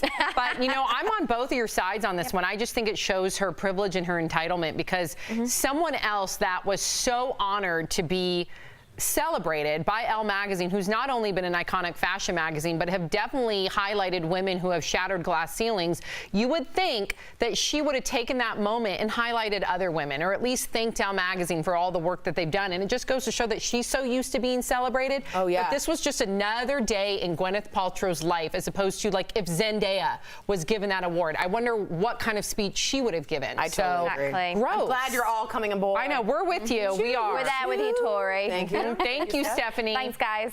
I do have to say, though, that yesterday I did ask Tori, have you ever looked into the deep-rooted issues behind your disdain of Gwyneth Paltrow? Do you think there's deeper roots? I think that it has something to do with her upbringing, and that she's actually seeing Gwyneth as something that represents something that she's rejecting. Well, that was deep. So deep. Like Gwyneth was given everything, right? She got her SAG card at like 4. Because I said to her, I'm like, yeah, oh, sorry, no. No, she did. She got her SAG card at like 4 because Steven Spielberg is her godfather. Yeah. Like, it's just, like, earn it, girl. Yeah. See, I said to Tori, I've never seen her get riled up about anything. More than the way she gets riled up about Gwyneth Paltrow. It is weird. Good point. Fair point. Sticky point. Yep. We've all heard of the power of positive thinking, but one therapist is arguing against it. She's saying that being too toxic is actually, or being too upbeat rather, can be toxic. So instead of saying, she suggests, stop being so negative, she wants you to say, rather, it's normal to have negative feelings in this situation. She also wants you to stop telling people, just be happy. Instead, she recommends that you would say, is there something we can do today that you would enjoy? What do you think about this, Jeff? Considering that you're really positive. I don't like it at all, because it's kind of pigeonholing what a positive person is. You know what I mean? That's not what positive people say. They don't dismiss somebody like that. And I think in any situation, no matter what, being positive is better than being negative. So she's putting a negative spin on positivity. Like, I don't understand it. I think if you would have read, like if we put up her list, you just called it dismissive. She was trying to separate real positivity from dismissive positivity. She was trying to pinpoint that there's a bunch of people out there that just slap you on the shoulder and say, you'll be okay, happy, happy, happy thoughts, don't worry about it, as opposed to someone like you, Jeff, that I consider positive, because you will listen, you'll validate someone's feelings, and then you'll offer advice. So I think she was trying to separate the two different, but you don't like that she even used that word positivity. Because you're saying, call it condescending, something else. Right, something else, because that's not positivity. You're naming it positivity for a positive thing. Now you're saying you're being negative positive. What? I think there's a lot of fatal flaws to this observation, if you will, because first you're assuming that you're going to someone who has the tools to help you cope with the situation that you're in. And that's my number one thing. I never put my happiness or put anything on someone else because I have to wait for them to fix it. And if they were in the business of fixing things, they would start with themselves and then maybe get to me one day. So I think that that's really important, that people understand that you can't go to people who aren't equipped, and maybe they're handling saying things the best way that they know how because they're going through some things too. But I think that's what this tool is there for, right? It's to say, hey, many of you don't know how to say anything then, like, here's looking at you, kid. And I think a lot of people in the baby boomer generation think that. They're being positive. Right, and they think they're helping. Where in life, I've always thought in Buddhism, suffering is an inevitable part. And if you don't give room to the joy and the grief, you aren't allowing yourself to hold space for anybody. It's actually very unhelpful. And I would agree that's very profound. Right. But I think that people who say these quips are actually just saying, get out of my face. Oh, I see what you're saying. And they're being Don't ask those positive. people. I see. They're being positive by saying something that sounds positive, but they're ill-equipped to handle that situation. A lot of people will dump things on people, and they're not ready for it. You can't expect everyone to have, like, the best response. Right. And I mean, here's looking at you, kid, is better than go bleep yourself. Exactly. You know That's what I said. Get out of my face. That's being positive. So if you asked me a question 10 times, Tori, and you kept doing the same thing, and I gave you speeches and I told you how my boss turned me around, and I told you I fell on my face 100 times in LA and I got up 101, and I gave you all these speeches, and you kept doing the same thing. After the 10th time of you asking me that, I'm going to say, don't worry, things are going to turn around for you. Yeah, that's after the 10th time. Right. I agree with you there. But I'm with you. I think that I actually love this study. I love that the therapist is saying, this is not positivity. This is and I think she had to call it positivity, dismissive positivity, because there are those people out there that think they're helping by saying buck up, and that is so dismissive, and it only makes me see red. And yeah, I'll learn not to go to that person. Trust me. I'll go to a handful of other people that empower me and share their wisdom like you do.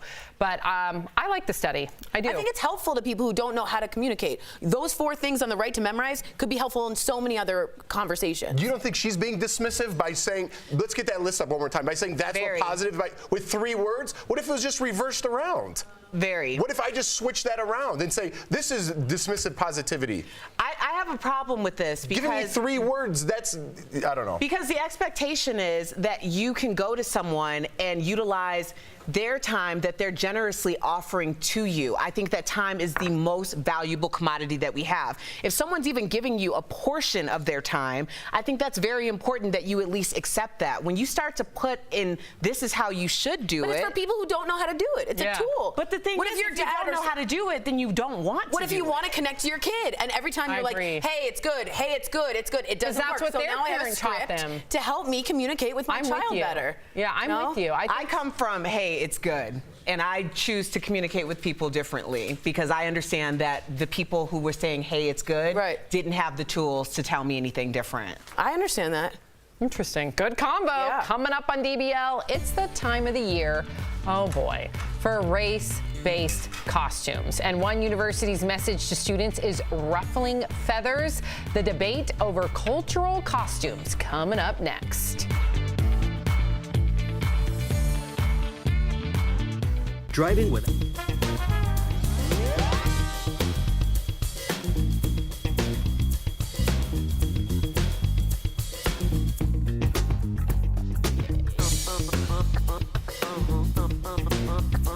So Ray's Vibe wrote in, so if I say put your big pants on, that's negative?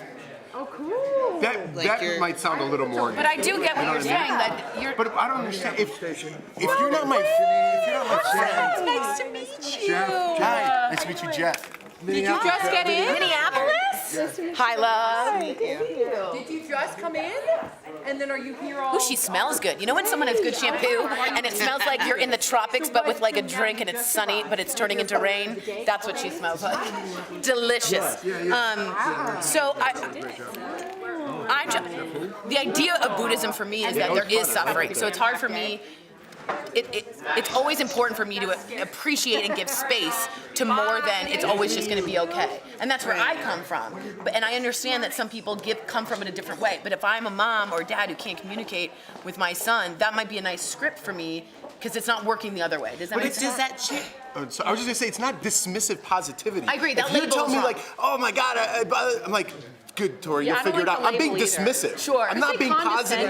I'm not being positive at all. The label was wrong. There is no positive. I feel you. But I think the only reason why she used that label was because some parents or grandparents might think they're helping their kid out, and I'm telling you, like, I don't think that helps your kid out by just saying buck up. I think that was the 50s generation. I don't know. For a lot of people. By saying it, by calling it with that, though. I think that it's dismissive to the idea that someone is attempting to communicate. That's fair. In a way that they weren't So you didn't like the word of the title label, No, dismissive. And you're if it being was- dismissive. You're not being positively dismissive because you're not being positive. You're saying, Tori, I don't care what you're saying. I have 3 words for you, and I don't have time for you. So That's not positivity. What would be positivity to someone saying, man, I am having a really bad day?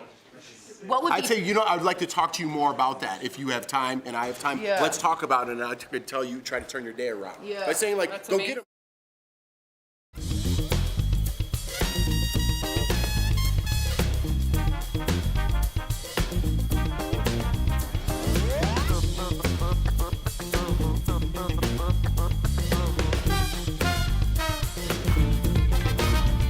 Welcome back to DBL. There's a flyer making the rounds at Michigan State University, and it's getting a lot of backlash. Check it out.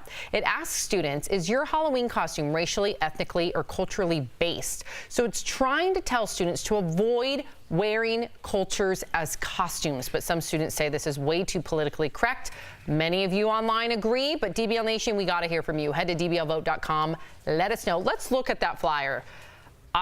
If we could look at the different costumes. Listen, if you're 17, 18 years old and you don't know, and I'm giving you the benefit of the doubt, that some of these costumes, an illegal alien, blackface, Native American is not appropriate, then, or you think it's appropriate, I actually see this as a tool. This is like saving a lot of these 17-year-olds. Well, yeah, especially, I mean, think about it. If Justin Trudeau had gone to a university that said, hey, maybe you should think twice about doing this, I'm sure he would have been grateful for that. So the idea that everyone's like, oh, the politically correctness police, all right, when your son or daughter, granddaughter, grandson is out trying to find a job and these images come creeping back up on social media and they can't get a job, then how politically correct are you going to be talking about it now? You know what I don't see on there is sexy nurse, exactly, because nobody's offended, or sexy doctor, or sexy, and I say sexy because a lot of these costumes that I used to wear in my 20s was all sexy, or sexy little Bo Peep, or sexy Little Red Riding Hood. There's a ton of costumes out there that you can wear that aren't culturally insensitive, in my opinion. So I don't think this is too PC. See, I don't either. And of course, I'm like, if I were an American Indian or a black person, I'd be like, hey, thanks, Michigan State. I can't believe I just had those words come out of my mouth. You're U of M?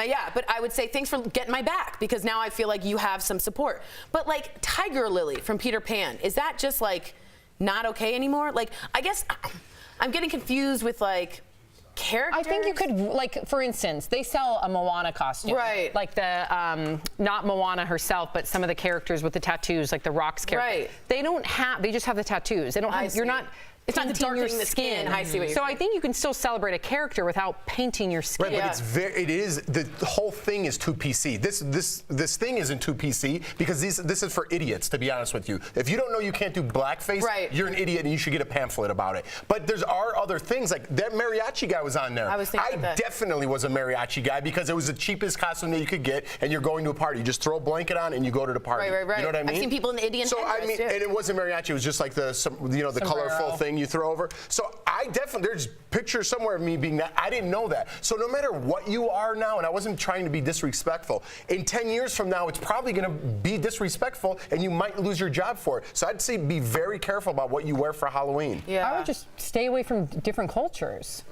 Yeah, but what if you're representing, I don't even know, I can't give you an example because I don't even know some of them, but what if you're representing like a character from some movie that you don't know that the angle was he was supposed to be a racist or this or that or something else. Like, I don't even know what is PC anymore, or what's okay or what's not. You know what I mean? I think it's scary. Well, I think that's the point of having those flyers out, so to speak. Me too. all But over those are campus. those are very general. Yeah, because it's giving an example. Every time somebody comes out and says, I didn't know, now you're saying you don't have room to say you didn't know. So just heed the warning. Why get all upset? And that's the thing. Everybody wants to rage against the machine. Right. It's like, what are you raging against the machine for? Yeah, because what if that's helping your butt out? Yeah, what if I was 17 years old and I thought it was cool to wear a Native native headdress. Right. And then I saw that flyer, and then maybe I did some research, and I said, whoa, that's actually really offensive considering the cultural history that's attached to that headdress. So perhaps it's a learning opportunity. Of course it is. I think this is a wonderful thing. It's that crazy? No, I think it's helpful. I think it is helpful. And one of the things that you learn by going to college is about Different life, cultures. hopefully, Yes. that you have some diversity from where you came from and that you're seeing said. things differently.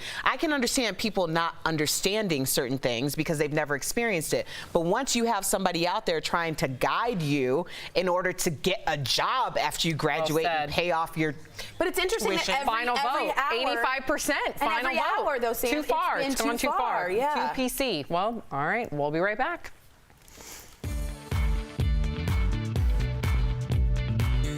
Are you one of the millions of... Hi DBL Nation, it's Raquel here with Stephanie, and we are wearing our best Wednesday Addams fashion choices here because I like it. I like yours. I love yours too, Roxy. Well, we saw the Addams Family, and we have some thoughts about it, so I'll let you go first. Okay, I was really enthused with it all because I love anime to start. I'm a big anime fan, and I thought it was actually hilarious, not only for the children but for adults too. And there was a real mixed audience when we were there, right? I would agree. There was a lot of kids there, and they all seemed to enjoy themselves. It's a shorter movie. Yeah. So even if you're just looking for kind of like a quick spooky fix for Halloween, yes, I think this is a good one because you won't be in there for too long. And if you don't like horror movies, like me, oh, you don't like it? I am so scared. I'm so frightened. So I was like, this is the perfect Halloween movie for me. So it made you laugh a little bit, Mhm. but did you have a few jumpy moments? I didn't have any jumpy moments, so I'm very happy. Okay. It was like a wonderful mix of seeing Halloween stuff and not being scared out of my mind. So thank you, Addams Family. Yeah, I loved it, and I loved it had a really big celebrity cast as well. Some of the characters, I'm not going to give them away. Watch the end credits, and I was really surprised with the characters that were in there. But it made me laugh. I think it had a bit of adult humor in there too. And I just loved the storyline, and the pacing was good. I agree. I think it's perfect for Halloween. Okay, Steph, I have to know, would you rent it? Would you see it in theaters again, or would you skip it altogether? Okay, so if I'm going to see it right now, close to Halloween, definitely go to the cinema. But in years to come, I'm going to be watching that again on Netflix, and I think it's going to be a Halloween classic. I can see your parties now, just Addams Family themed. Oh yes, on Wednesday. Da-da-da-da. Da-da-da-da. Da-da-da-da. Da-da-da-da. Da-da-da-da. Welcome back to DBL. It's time for Hair Share, sponsored by Hair Club, where we dare to look back at some of the boldest hairstyles on this day decades ago. So today we're checking out the hairstyles of 1989. Can you guys believe it's been 30 years? Oh my gosh. Okay, yeah, you've got the song. Good. It's no surprise that long hair with a whole lot of volume was in for the men as well as the ladies, but gelled up curls was the it hairstyle, from Meg Ryan in the 1989 hit When Harry Met Sally to Janet Jackson, topping the charts with Miss You Much. Big bangs were all over the place, and who could forget the glossy loose curls of the Jerry curl? So we gotta share some of our best hairstyles of 1989. I'll kick it off. I had the bowl cut. Yep, there I am. And the rolled sleeves? The rolled sleeves, button-up, collared shirt. That's probably my uniform daily. Gender neutral, ahead of my time. It is kind of gender neutral. Oh, I was very gender neutral. Oh, I was, when I went for something, I committed. So, ladies and gentlemen, Tori in the 80s. This is the best. You have a mullet that's spiked in purple. I know You have can't like really a tell. flat top mullet. Yeah, like and then full-on Lost Boys and my mom Kiefer Sutherland. It does look like Kiefer. Yeah. And I have huge, really expensive earrings from my mom that I'm like, these'll work. That's my favorite. You win. Yeah, it's bad. Jeff, what about you? Yeah, I got nothing. Tori should have went last. I just had your like classic bowl cut. Oh my gosh. You and I had the same haircut though, so that's cool. We were hip. I thought everybody did. Yeah, I had that too. Tori went fancy. No, I had the bowl. I had the bowl. Hers was a fancy version. And then I got the asymmetrical bowl. Hoy. Yeah. Erica? I'm not sure what I have. Ooh, What's let's my look. photo? Oh, Erica! You gotta do the classic Look at the little pigtails. thing, the bows. I could do that to my hair right now. Oh my gosh. Easily. In fact, I do it at night. It's called a twist out. Let's look at her. And I love, remember when I see you in the morning, sometimes when you have it and I like it. Oh, the twist out? Love it. Yeah. I love it. For a while, I was looking like Travis Scott, but it's grown out. I love it on Erica. She's just so fierce. Look at Erica's dress, though. I know. Prim and perfect. Yep. So cute. Very cute. All right, we'll be right back. And to transform your hair, call Hair Club at 1-800-831-9113. Hey guys, welcome back to Beauty Blast. I'm Jeray Banks, and today we're talking about a little coverage on the skin. Yes, you guys, I'm talking about my favorite product on my face, a tinted moisturizer. Now, I wanted to test out something new. First Aid Beauty recently sent me a tinted moisturizer that has a 12-hour wear on it. At least that's what they claim. So they sent me on one over, thanks First Aid Beauty, and I want to try it and see if it's actually going to wear up to 12 hours because, you know, I have a busy day here, and if it actually looks good. So while we're here, let's go ahead and try it out. I got my shade here in Rich. It's very fitting. And I have their concealer as well to try. Now, the concealer has a full coverage claim on it too. This guy is called their Hello Fab Bendy Avocado Concealer. So I'm looking forward to see if these are going to stand up to my test. Let's dive right into it.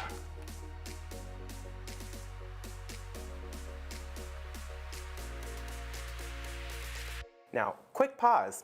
If you wanted to build up the coverage a little bit more, you can use something like a dome-shaped brush or even maybe like a beauty blender. This one needs to go though. All right, keep it moving.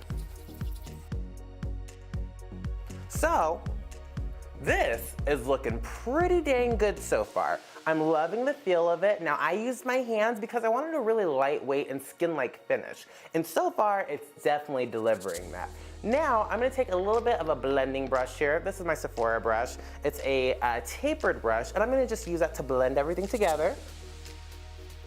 Notice this doesn't have any product on it. I just wanna use it to blend out any streaks or powders that might be sitting, or any streaks or lines that might be sitting on my face from blending with my fingertips. But so far, she looks real cute, guys. Now, to really take this up to the next level, I'm gonna try out the concealer, the Bendy Avocado Concealer, and see if it's really full coverage, because these bags gotta go. Oh, you can see a big difference too already. This guy has a really nice hydrating feel to it. It kind of feels like if you would have a concealer and an eye cream put together. Not like a tinted eye cream, but an actual concealer. So it's still nice and hydrating, and it just feels good on my skin overall. Ooh, she looks fierce. Okay, I see myself. You looking cute, Jeray. Go ahead, come through. So real quick, I'm just gonna finish this off just to make sure that I look nice and presentable. Give me just a sec, guys.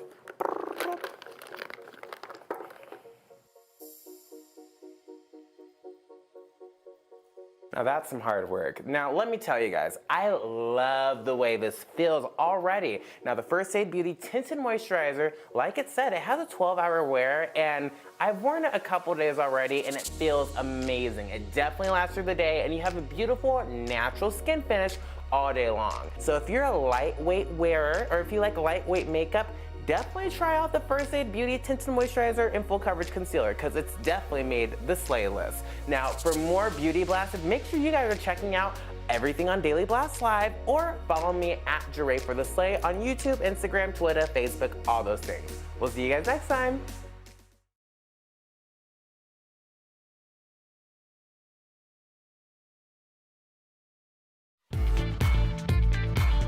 Welcome back to DBL. One toddler isn't loving all the Halloween decorations out there. Watch what he did when he met a giant fake spider. Okay, Charlie, it's okay. It's okay. Okay, Charlie. Some anger in that kid. At least he had no fear. Yeah, he was ready to go. He's like, it's okay, Charlie. Some of these Halloween stories are quite scary. I took Sophie thinking we'd have a grand old time, and we actually did. But when there was like a 12-foot tall clown, this is what happened. Oh boy.